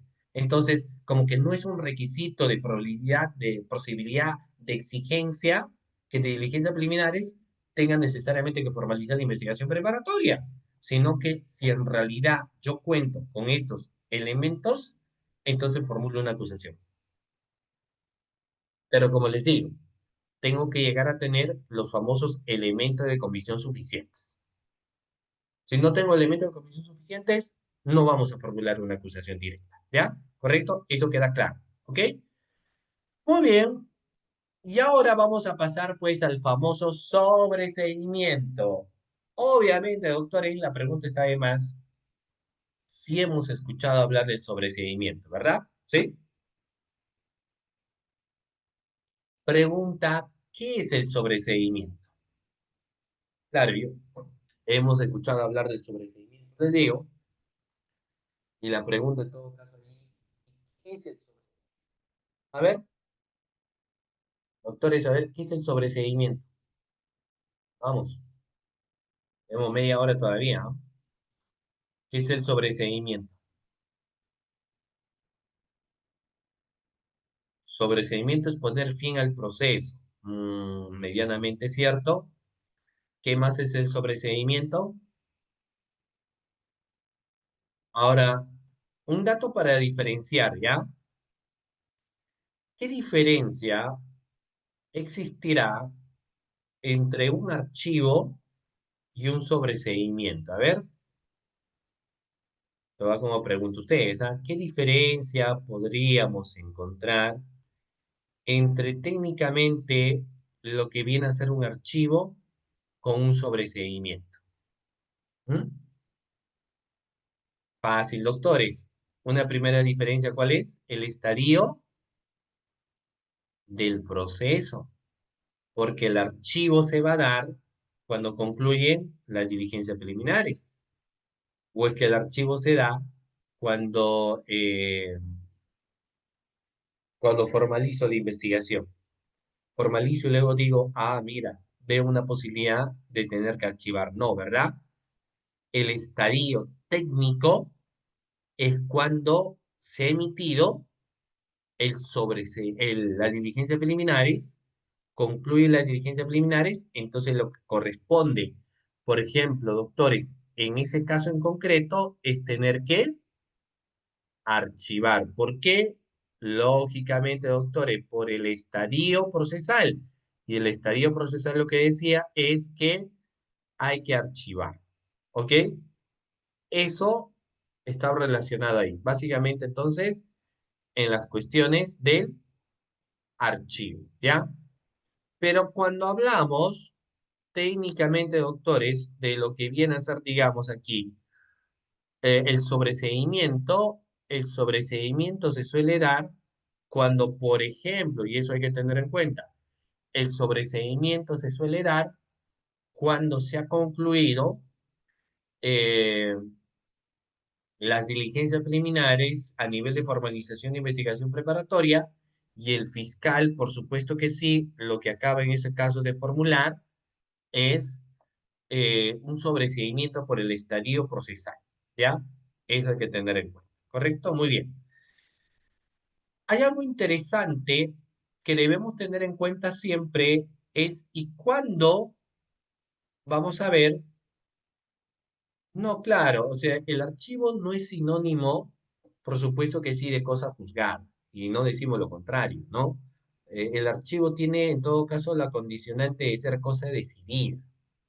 Y como regla inicial de lo que podría ser una cosa decidida, finalmente, por ejemplo, se podría reabrir la investigación. En cambio, los términos de cosa juzgada finiquitan la labor, digamos, de investigación y precisamente tiene esa consonancia, ¿no? De ser cosa juzgada. Es una cosa diferente, es, lógicamente, la cosa decidida, que lo hace el fiscal, y otra cosa, la cosa juzgada, que es el imperio de la decisión propiamente del representante del Ministerio Público. Bueno, Si bien es cierto, archivo y sobreseimiento puede tener cierta similitud, la verdad es que yo tendría que diferenciar algunas cuestiones, sobre todo en los mecanismos de procedencia de un sobreseimiento. O sea, lo que yo tengo que decir es, ya, ok, todo lo que tú quieras, pero técnicamente procede, cuándo técnicamente procede, doctor, es un sobreseimiento de por medio. Tenemos aquí un total de cuatro causales en las cuales se puede establecer la procedencia técnicamente de lo que es un sobreseimiento. Y dentro de ello, lo que nos señala, por ejemplo, es el hecho no se realizó o no se puede atribuir al imputado. Estos son números apertus, no son números clausus. Si yo establezco que son números apertus, entonces significa que están sujetos a una interpretación. En todo caso, cuando me dice el hecho no se realizó, no hay que entenderlo como que es un suceso que nunca aconteció, a pesar que la propia descripción, en todo caso de la norma, quisiera advertir la posibilidad de un acontecimiento que jamás hubiese dado, pero lógicamente, doctores, aquí el grado de naturaleza es diferente. Porque cuando me dice si el hecho no se realizó, lo que me está diciendo técnicamente es que el hecho de relevancia jurídica, el hecho de relevancia penal, es el hecho que no aconteció. Es el hecho que, ese hecho de circunstancia no penal de esa magnitud, ese es el hecho que no existió. Sí estuvo el hecho, pero no ha tenido relevancia penal. Sí, al parecer hemos tenido alguna conducta de regidor, una conducta del tesorero municipal o de un servidor de la institución del Estado. Sí, lo que tú quieras, pero es un hecho que penalmente no ha tenido relevancia. Se lo van interpretando de esa manera, ¿no? Por eso es que nos dice, oh, no se está, y porque ese no se puede atribuirlo, no necesariamente porque el hecho nunca se habría dado, sino que técnicamente no lo puedes atribuir porque lo que se está viendo es por los temas del principio, por ejemplo, de lesividad y por la última ratio del derecho penal. Entonces lo que te termina diciendo es que no le puede atribuir determinada conducta porque no lo puede imputar, porque sencillamente no tiene, pues, doctores, una relevancia de carácter penal. Si no hay relevancia de carácter penal, ¿cómo imputo a alguien? No se puede imputar, ¿cierto? O a la mala fuerza la figura. No sé, tal vez alguien me dice a la mala forzamos, no es así. No se puede forzar a la mala la figura, ¿no? Ahora, el otro aspecto es mejor, porque el otro aspecto, lo que guarda relación es el hecho imputado no es típico o concurre una causa de justificación. Y ahí sí me planteé incluso tres aristas bastante interesantes, porque lo que me dice el hecho imputado no es típico, entonces yo tendría que analizar básicamente los factores relacionados a cuándo una conducta deviene en tipicidad, ¿no? Y cuándo una conducta es típica. A ver, ya pregunta fácil, de pregrado, ¿ah? ¿Cuándo decimos que una conducta es típica? En el caso de las conductas típicas, a ver, ¿cuándo decimos que una conducta es típica? Cuando esta conducta o este comportamiento se encuentra enmarcado dentro de nuestro ordenamiento jurídico, se subsume, si prefiere llamarlo de esa manera, se encuadra, si prefiere llamarlo de esa otra manera. Entonces, hablamos de los factores de tipicidad, por supuesto que sí, cuando la conducta se encuentra enmarcada dentro de un determinado tipo penal, dentro de la norma. Entonces, yo digo que esa conducta es típica. Esa conducta se encuadra en ese tipo penal. Esa conducta está ahí. Esa conducta es típica, se enmarca los contextos de tipicidad y es algo que debemos tener en cuenta, ¿ya? Muy bien. Ahora, causas de justificación. Por ejemplo, vamos, ¿qué son las causas de justificación? ¿Cómo entender una causa de justificación que va a devenir en el resultado, lógicamente, del requerimiento de sobreseimiento fiscal también? El fiscal investiga un suceso, un acontecimiento, porque lo que sucede es que en el sobreseimiento yo tengo que narrar también los hechos y luego justifico. No, luego de la narración de los hechos, ¿cómo explico que no se subsume en el tipo penal? Cumpliendo uno de los elementos del tipo penal para que posteriormente empiece a justificar la conducta y llegue naturalmente a la conclusión de que un acontecimiento o suceso nunca se habría realizado, nunca habría acontecido. Y lo voy explicando, ¿no? Lo voy mencionando, lo voy comentando, ¿ya? Entonces, causas de justificación. Un poco para entender estos parámetros relacionados, por supuesto que sí, a las denominadas o famosas causas de justificación, yo tendría que hacer un análisis de algo bastante interesante que viene a ser la antijuricidad, solo de manera breve, porque yo entiendo que usted ya lo conoce. De manera breve podemos decir que la antijuricidad es el conocimiento de la ilicitud. Yo hablo de antijuricidad y yo hablo que esa conducta es contrario a norma, contrario a derecho, contrario a ley. Eso es lo antijurídico. O sea, que la persona, en pocas palabras, palabras más, palabras menos, lo que te estoy diciendo es que la persona con su accionar lesionó o vulneró algún determinado bien jurídico tutelado. ¿Correcto? Una vulneración de un bien jurídico tutelado. Pero no toda vulneración de un bien jurídico tutelado o no toda puesta en peligro de un determinado bien jurídico tutelado necesariamente, doctores, se materializa en un delito. Por ejemplo, una, ¿cómo se llamará esta? Digamos que el fiscal está investigando, ¿no? Un presunto delito de homicidio calificado, por ejemplo, o un presunto delito de parricidio, artículo 107 del Código Penal, tal vez. Pero luego se da cuenta que a nivel del tema del proceso de investigación, nos damos cuenta que el presunto agresor más bien lo que hizo es realizar una conducta a través del cual repelaba la agresión. O sea, han atentado contra su integridad física, por ejemplo, ¿no? Han intentado dispararlo previamente, entonces él lo que hizo es defenderse. Y como muestra de su defensa, pues lógicamente lesionó, digamos, a un tercero. Entonces, es una causa de justificación muy conocida por nosotros como es la legítima defensa, ¿correcto? La famosa legítima defensa. Entonces, lógicamente, si el fiscal formalizó la investigación preparatoria y luego de la revisión de la cámara de video, de algunas declaraciones y otros aspectos más, ¿no? Lo que hacen es darse cuenta que el accionar más bien de la víctima es ha sido al imperio de la famosa legítima defensa. ¿Ok? Entonces el fiscal va a decir sobreseo, causal, legítima defensa. Luego de inculpabilidad o de no punibilidad. ¿Qué significa esto? A ver, ¿qué significa de inculpabilidad o de no punibilidad? No se olviden que cuando hablamos de las causas de justificación, esto guarda mucha relación, ojo, hablo, establezco, converso con ustedes, una causa de justificación, legítima defensa, y dentro del imperio técnico de la legítima defensa es que previamente fue necesario el estudio, por ejemplo, de la antijuricidad.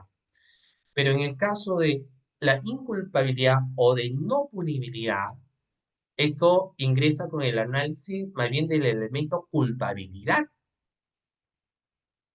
Y el ser culpable es el reproche, ¿correcto? Pero en el caso de las causas de inimputabilidad, minoría de edad, o cuando la persona, por ejemplo, tenga algún tipo de trastorno psicológico, entonces ahí ingresan los factores de inimputabilidad. Si el fiscal ve, entonces dice, lo que voy a hacer es sobreseer la investigación, ¿ya?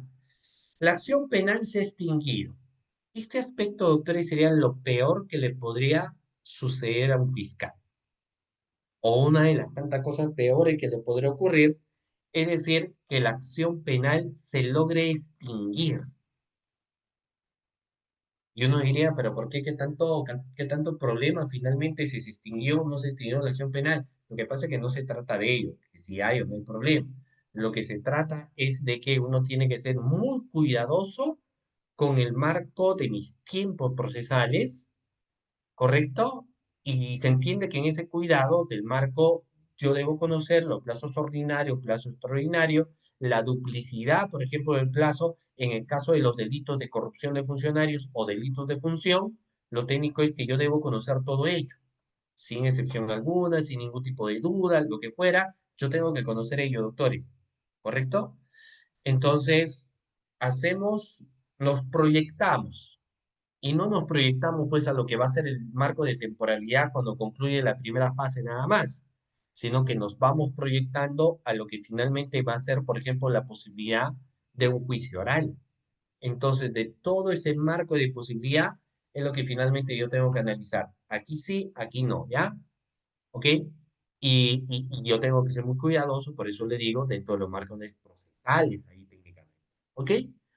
Si se extingue la acción penal, aparte, lógicamente, de la amonestación del fiscal, bueno, vamos a ver ahí eso, ¿ya? No existe razonablemente la posibilidad de incorporar nuevos datos a la investigación o no hay elementos de convicción suficientes para enjuiciar al imputado. Cuando hacemos mención de esto es algo bastante interesante porque una cosa pues es investigar bien y otra cosa muy diferente, investigar por investigar. Entonces, si hemos desarrollado buenas investigaciones, hemos tomado las declaraciones indagatorias, las declaraciones testimoniales, hemos tenido medios probatorios y hemos desarrollado la debida valoración de estos medios probatorios.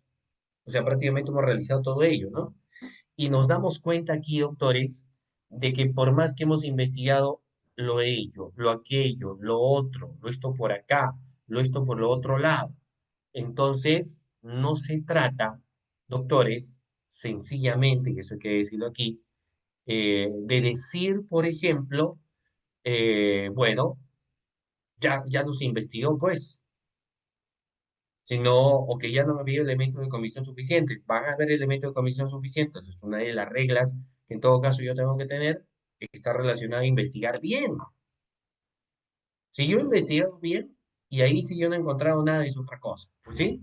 Bueno, bueno, entonces estos son algunos de los cuadros de los presupuestos para que se aplique el sobreseimiento. ¿Correcto, doctores? Ok, doctores, muy bien.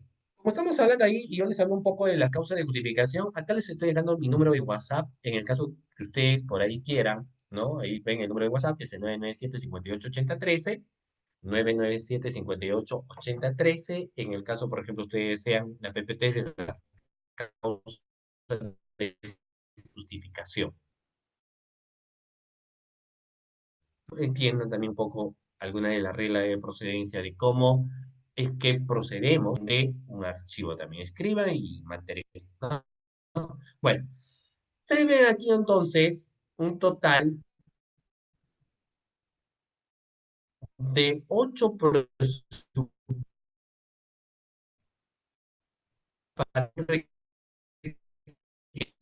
presupuestos para un requerimiento de sobreseimiento. Y hemos hablado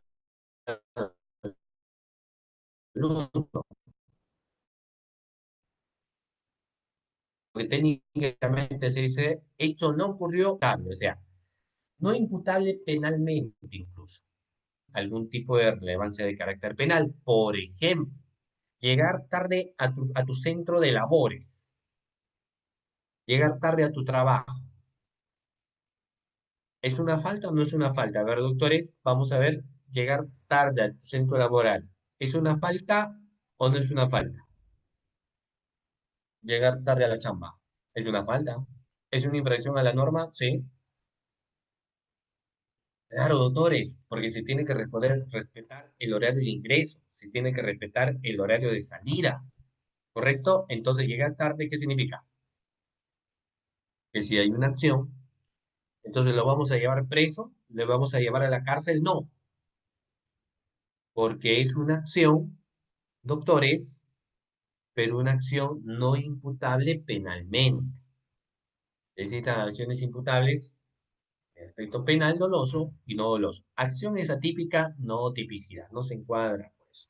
Hay personas que denuncian y denuncian. Recuerdo un caso donde querían denunciar pues al alcalde, decían todo el peso de la ley contra el alcalde, todo el peso de la ley, ¿no? O haciendo protestas, marchas, en base también hoy en día a la existencia del derecho a la protesta. Entonces el tema es que las personas empezaban ahí a protestar, ¿no? Siempre de pie, nunca de rodillas y demás, versos y palabras que naturalmente, doctores, pueden existir, ¿no? Pero ¿saben ustedes qué es lo que sucedió?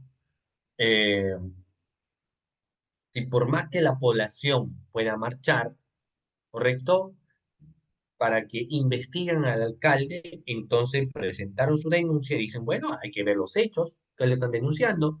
Y cuando pusieron los hechos, pusieron el alcalde es un creído, es un déspota. Lo saludamos todas las mañanas aquí sus vecinos y el alcalde no responde. Antes respondía, ahora ya no responde.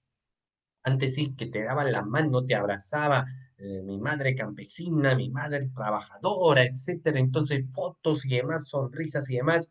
Pero ahora no saluda. Le hemos intentado buscar, dice que no nos quiere atender, que hagamos nuestra cola, de acuerdo a lo que nos señalan. Nos dicen, por ejemplo, va a demorar bastante, entonces nos van mencionando esas situaciones. Entonces, queremos todo el peso de la ley por un tema de corrupción, pero no es así, pues el hecho de que sea creído, el hecho de que no lo salude, están relacionados más al tema de la moral, ¿no? De la educación, pero no tiene relevancia penal. Entonces, cuando uno dice la acción no tipicidad, es que cuando técnicamente es una acción que no tiene relevancia penal.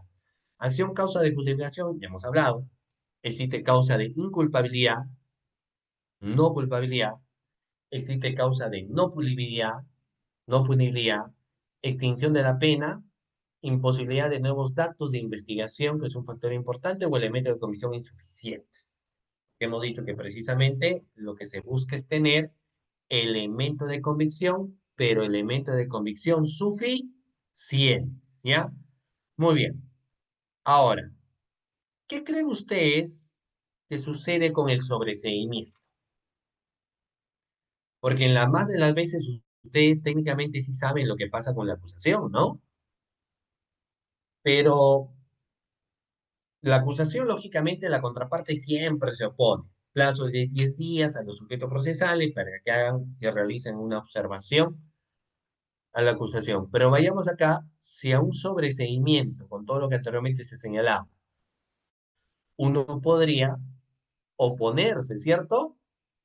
Por supuesto.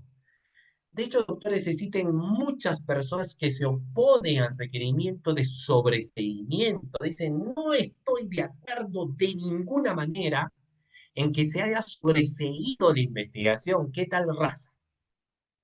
Entonces, te opones. Y quien se opone a la emisión de requerimiento de sobreseimiento va a existir pues dos modalidades o pretensiones específicas que se van a sustentar o que técnicamente van a sustentar el sobreseimiento. Hemos dicho, en lo parecido que pueda darse en el caso del archivo, es cuando finalmente dicen yo ya no quiero investigar porque no encuentro lo aquello, no encuentro lo otro, no encuentro tales cosas, entonces sencillamente no quiero continuar con la investigación, ya, ok, tranquilo. Pero tienes que motivar tu pedido. Y la motivación del periodo es solicitar la realización, por ejemplo, de una investigación suplementaria para que se actúen otros actos de investigación adicionales que se consideran precedentes. Entonces, uno dice, por ejemplo, a ver, he leído el requerimiento de sobreseimiento fiscal y el fiscal nunca, o sea, me ha archivado el caso, se me ocurre, de colusión, ¿ya? Tipo penal de encuentro, me ha archivado la figura del delito de colusión, pero estamos advirtiendo, por ejemplo, ojo, de que, bueno, estamos advirtiendo, estimados amigos, de que, por ejemplo, no hizo un levantamiento secreto de las comunicaciones para determinar vinculación de llamada. Y a pesar que no hizo requerimiento de levantamiento del secreto de las comunicaciones, el fiscal terminó archivando el caso. Ah, ok. ¿Qué más? El fiscal no realizó una pericia. Porque ustedes saben que las pericias en ese marco, muy bien, no necesariamente guardan mucha relación con el aspecto, por ejemplo, de señalar necesariamente, y eso es lo que yo les estoy comentando, ¿no? Que no necesariamente, doctores, guardan relación con el hecho de yo poder establecer, ¿no? El perjuicio económico con la existencia de una pericia, sino que las pericias también van a ayudar muchísimo para poder advertir si determinada norma no se cumplió por tal motivo, por tal circunstancia, por esto, por lo aquello, por lo otro. Entonces vamos estableciendo tal norma, no ha tenido cumplimiento por tal, ¿no? Y solicitar, lógicamente, también aquí la otra posibilidad de que sea un superior jerárquico en la función fiscal, o sea, si estamos en los fiscales provinciales, será el fiscal superior, y se eleve el requerimiento al fiscal superior en grado. ¿Para qué? Para que el fiscal superior en grado, en base a al cargo, lógicamente, que él posee, técnicamente ya en esta instancia, pueda, por ejemplo, doctor, es decir, yo como fiscal superior, otra arista, otra visión. Ahora, es que también es bastante subjetivo, porque técnicamente el fiscal superior debería conocer más que el fiscal provincial, teóricamente, ¿no? Finalmente, no necesariamente es así, pero digamos, como las reglas establecen en todo caso ese requisito de diferenciación que yo les estoy comentando a ustedes, estimados participantes, es lo que finalmente en todo caso nosotros advertimos de que cuando uno sobresee la investigación, hay la gran posibilidad de que el fiscal superior de mayor grado evalúe dicho requerimiento de sobreseimiento. ¿Para qué? Va a evaluar el requerimiento de sobreseimiento para que finalmente, ojo con esto, decida, por ejemplo, el fiscal superior que se formule una acusación o que se haga una investigación complementaria. Pero ya va a ser una decisión del fiscal superior. En todo caso, te deja abierta esa posibilidad. ¿Ya? Muy bien. Pregunta a la clase. Ustedes saben, doctores, que para una acusación, ojo con esto, que para una acusación fiscal se lleva a cabo una audiencia que es como que conocida como la audiencia de control de acusación, ¿correcto? ¿Sí? ¿Cierto? Hablamos de una audiencia y estamos hablando técnicamente de la audiencia de control de acusación. Ahora yo les pregunto, ¿habrá audiencia de control de sobreseimiento? ¿O es que yo le entrego mi carpeta al señor juez y le digo, yo he sobreseído esta investigación? Y el juez, pues, lo que sencillamente dice, ah, no, vamos a continuar o esto no continuamos. No, ¿verdad? El sobreseimiento se tiene que llevar a cabo a través y solo por medio de una audiencia. Y la audiencia se denomina audiencia, a ver, doctores, vamos, ¿cómo se llama la audiencia? No, la audiencia no es de control de acusación. Si hablo del sobreseimiento, ¿qué audiencia estoy hablando? De control de sobreseimiento. Esa es la otra audiencia que hablamos. La audiencia de control de sobreseimiento. O sea, tengo mi audiencia de control de acusación, pero también tenemos la audiencia de control de sobreseimiento, ¿ya? Bueno, ahí nos decía, la audiencia se instalará con los asistentes a quienes escuchará por orden para debatir los fundamentos del requerimiento, ¿ya? Muy bien. Bueno, luego se considera procede o no procede el requerimiento fiscal, fundado el requerimiento fiscal, y luego, lógicamente, se hará un pronunciamiento, porque claro, en el caso que no se considere el requerimiento fiscal de acusación, se puede peticionar doctores, que fíjense ustedes, muy bien, debemos tener en cuenta, ¿ya? Muy bien, y como les digo, pues es un factor que debemos tener en cuenta. ¿Ok? Pero ahora, hemos hablado de la acusación por un lado netamente, pero también hemos estado hablando del sobreseimiento. Ahora, yo les voy a comentar qué va a suceder, por ejemplo, si yo tengo acusación o sobreseimiento. ¿Qué hago si yo tengo acusación y si yo tengo sobreseimiento? O sea, dos por uno, ¿qué hacemos? Cuando el fiscal, pregunta la clase, ¿ah?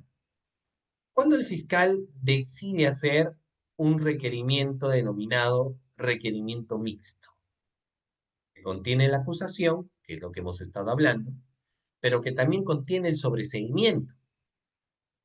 A ver, ¿alguno de ustedes me podría decir cuándo el fiscal realiza y junta los dos que hemos mencionado, la acusación y el sobreseimiento? A ver, doctores, ¿cuándo? Vamos. ¿Cuándo el fiscal junta los dos? ¿Cuándo el fiscal dice acuso y sobreseo a la vez?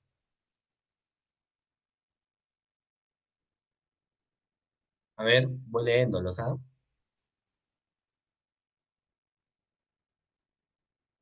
Y- Ya, cuando se imputa varias partes y varios delitos. Ya puede ser, claro, se trata de un requerimiento mixto. Cuando existe más de una persona investigada, requerimiento mixto, claro. Las reglas de la lógica, obviamente me van a decir que si hay más personas sometidas a un proceso de investigación, existen probabilidades que pueda formularse un requerimiento mixto, sin perjuicio de que obviamente podríamos tener solo un requerimiento como tal. ¿Ya? Muy bien. Ya. Pero va a suceder, doctores, en lo que anteriormente hemos señalado. ¿Qué significa esto? O sea, lo que pasa es que lo que va a suceder es que si tú tienes un requerimiento como tal, entonces sucede los mismos estándares probatorios que anteriormente hemos señalado. ¿Qué significa esto, doctores, los estándares probatorios? O sea, significa de que se va a acusar si es que existen elementos de comisión suficientes. Entonces, lo que va a hacer el fiscal en esos casos es formular una acusación, porque existe elementos de comisión suficientes, y va a emitir un requerimiento de sobreseimiento cuando existe elementos de comisión que no sean suficientes, o cuando existe una causa de justificación, una causa de no inimputabilidad, cuando el hecho nunca se realizó, cuando el hecho no se le puede atribuir a la persona. O sea, yo tengo que ver esas causales. Y como la investigación suele ser grande, digamos, al nivel de una fiscalía supraprovincial, donde aparte de la cantidad de personas que están siendo imputadas por la presunta comisión del hecho criminal, aparte de esa imputación, lógicamente existen varias documentaciones que podrían pecar de ser sobreabundantes, por ejemplo. Entonces, ¿qué es lo que va a pasar? Que cuando nosotros advertimos ello, entonces podría formularse un requerimiento mixto, porque digo, sobre determinados hechos sí hay cuestiones de reproche penal y sobre otros hechos no. ¿Ok? Muy bien, doctores. Ya lo demás lo tienen como material complementario. Doctores, cuestiones finales para pasar si en el caso hubiera alguna pregunta de ustedes. Hemos visto entonces en esta sesión de clase, uno, factores iniciales sobre la acusación fiscal, básicamente sobre el contenido implícito, y hemos detallado contenido por contenido. En el caso de la reparación, obviamente hemos establecido que es el caso de la Procuraduría, y hemos hablado del sobreseimiento, que en vez de detallar algunas cuestiones de premisas fácticas, que también se tiene que hacer en el caso de lo que viene a ser el sobreseimiento, pero lo que hemos hecho más bien es reforzar los aspectos de procedencia del requerimiento de sobreseimiento. ¿De acuerdo? Ambos nacen en la etapa intermedia, porque nacen después de la emisión de la disposición de conclusión de la investigación preparatoria. Muy bien, doctores, de esta manera estaríamos llegando a la parte final de la sesión de clase del día de hoy. agradecer a Juris.p derecho a un clic por la cordial invitación y quedo pues abierto en el caso ustedes por ahí tengan algún tipo de pregunta, etcétera, que quisieran formular. Sí, doctor, muchas gracias. Una excelente ponencia, doctor. Como siempre, usted preciso en los temas de derecho penal. Asimismo, avisar a los participantes si desean realizar algunas preguntas de manera oral, pueden levantar la mano o en su defecto dejarlo en el chat. Pero nosotros vamos a esperar un momento. Mm.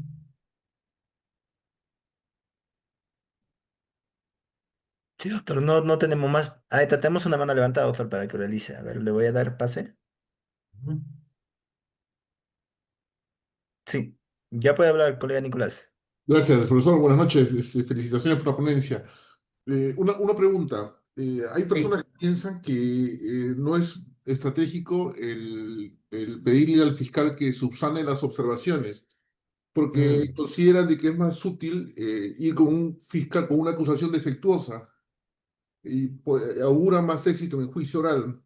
Si me Mm. permite otra pregunta, usted inició la ponencia hoy día diciendo de que el sobreseimiento es una forma de controlar de que bueno, los juicios que no tienen propósitos de eficacia no estén en juicio oral. Y le quería Ujú. preguntar si maneja estadísticas, porque yo he escuchado a fiscales hablando de que todos los casos que van a juicio oral siempre terminan en sentencia o tienen un alto grado de terminar en sentencia condenatoria. ¿Eso es cierto? ¿Cuál es su opinión? Gracias. Ya, a ver, vamos a partir sobre eh, algunas cuestiones interesantes, ¿no? Que nos han estado preguntando sobre todo en el caso de, lógicamente, de lo que viene a ser una acusación. Lo que hemos establecido en el marco básicamente de una acusación fiscal, y hemos empezado hablando sobre el tema, lógicamente, de la etapa intermedia, lo que hemos dicho es en realidad que la etapa intermedia tiene una finalidad, una finalidad que en realidad en muchos libros desde tiempos atrás siempre se ha establecido en el sentido de que va preparando el juicio oral. Pero lo que nosotros hemos señalado es que no es solo una de las finalidades que debe tener la etapa intermedia, porque si yo voy a decir que la etapa intermedia es una etapa que va preparando el juicio oral, es como que sería una etapa pro Ministerio Público nada más. Entonces, lo que se ha sustentado y que algunos autores, lógicamente, coinciden también, es que la etapa intermedia nace para evitar también tener juicios innecesarios. Por eso es que existe un control, la naturaleza. Es verdad, sobre todo lo que se dedican en el ámbito del litigio particular, quienes establecen que más bien no debe existir la etapa intermedia porque no interesa qué es lo que tú planteas, igual lleva a juicio. Entonces ahí ingresaba la primera pregunta. ¿Y qué pasa si de manera estratégica yo evalúo la acusación fiscal y por estrategia yo quiero que llegue al juicio oral para que en el juicio oral yo lo ataque? El buscar eso podría darse si estoy ante un juez de etapa intermedia un poco despistado, porque la verdad va a ser que el juez de etapa intermedia en todo caso me va a exigir que haga observaciones a la acusación. Y va a decir, señor abogado, observa la acusación. Y yo tendría que decirle, no veo ninguna observación, que eso también es válido, ¿no? Por eso hay veces que el juez dice, pero observa, usted dice que se guarda el derecho, no observa la acusación, entonces tendría que observar en el sentido que no tiene ninguna observación. Eh, Hay casos también de esa naturaleza, ¿no? Y tal vez ¿por qué? Porque en realidad no confían en la etapa intermedia, porque yo creo que si confiaran en la etapa intermedia, es una acusación que debería venir en un sobreseimiento. Ahora, sobre cuestiones estadísticas del juicio oral, yo lo he visto. Lógicamente, sí hay en determinados sectores de cuestiones estadísticas, porque finalmente, así como los abogados litigantes particulares pueden decir muchas cosas, también los fiscales pueden decir muchas cosas. Entonces, el objetivo es llegar a juicio para ganar, pero no es tanto así, ¿no? Porque en el juicio oral se desarrolla actividad probatoria y si de ese desarrollo de la actividad probatoria finalmente no se llega a un buen puerto, entonces se emite lo que corresponde, ¿no? Entonces se emite un auto de sobreseimiento, por ejemplo. Entonces se evalúan esas situaciones, ¿ya? Muy bien, entonces no es que siempre, si no, no tendríamos muchas sentencias absolutorias. Sí hay, no es que todas son condenatorias, ¿ah? O no sé, tal vez el Perú es tan grande, pero por lo menos acá en Lima, no es que todos los casos sean condenatorias nada más. ¿Ok? Bueno, doctores, a ver, tal vez alguna otra pregunta. Sí, doctor, excelente respuesta, doctor. Vamos a hacer unas dos preguntas más, doctor, que estén relacionadas al tema de exposición. Ya Ya, tenemos la pregunta del doctor Edison Daniel, quien dice, ¿la audiencia de constitución de actor civil se lleva antes del control de acusación? sí, antes, debe ser antes del control correspondiente para ver quién finalmente va a sustentar el tema del debate de materia civil. Muchas gracias por su respuesta, doctor. Acá tenemos otra pregunta de la colega Maribel, quien dice, doctor, buenas noches. ¿Qué pasa cuando en la etapa intermedia el juez presenta la excepción de naturaleza de acción de oficio, porque no está conforme al requerimiento de sobreseimiento? ¿Cuál es el procedimiento? Claro, o sea, lo que pasa es que en ese caso en particular hay todo un tema, ¿no? La participación del juez de oficio. El juez puede actuar de oficio a través de las cuestiones probatorias, pero que ya el juez se atribuye a la presentación de una excepción de naturaleza de acción. En este estadio desnaturaliza lógicamente la función del juez, no tendría por qué hacerlo. Si hipotéticamente lo hace, habría que pedir la base legal y no hay una base legal donde establezca de manera de oficio en la que tiene que ser el juez, ¿no? Porque finalmente lo que va a tener que hacer el juez es ponderar más bien. La ponderación está en el sentido que si la acusación fiscal es defectuosa y hay una mala defensa, ¿no? De planteamiento, entonces el juez valora ello, finalmente en base a su valoración dice, no hay por qué hay que acusar, pero ya son otros factores, ¿sí? No es que naturalmente el juez tenga que atribuirse a plantear una excepción de improcedencia de acción, por ejemplo. Muchas gracias, doctor. Es la última pregunta de la colega Zaida. Buenas noches, doctor. Nos dijo que el archivo se puede reabrir. ¿Hay medio para evitarlo antes de alegar prescripción? No, porque si tiene los elementos de convicción suficientes, no tendrías por qué alegar, ¿no? O sea, no, no se puede evitar. Cuando ya se reabre, ahí recién hace la observación correspondiente por Nevis y Miden, por ejemplo. Mismos hechos y más cuestiones, ¿no? Pero antes de eso no hay forma de evitarlo porque tampoco vas a saber si lo van a reabrir o no lo van a reabrir, pues. ¿No? Es complicado. Ahora, lo cierto es que si pasa un tiempo que ya se llevó el caso, muchos de ellos ya tienen la consonancia de ser cosa juzgada. Muchas gracias, doctor. En nombre de Juris.p y de todos los asistentes, quiero expresar mi más sincero agradecimiento al doctor Sergio Emerson Chávez por su magnífica ponencia sobre acusación y sobreseimiento. Ha sido un verdadero honor tenerlo con nosotros. Le deseamos éxitos en su camino profesional y asimismo puede despedirse de su público que ha estado muy activo con sus preguntas, doctor.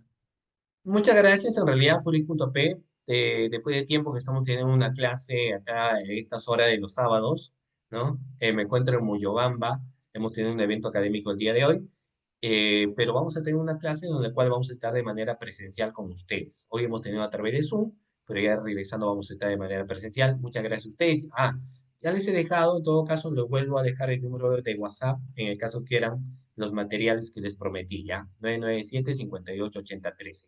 Y cuídense muchísimo, un abrazo y ya nos estaremos viendo.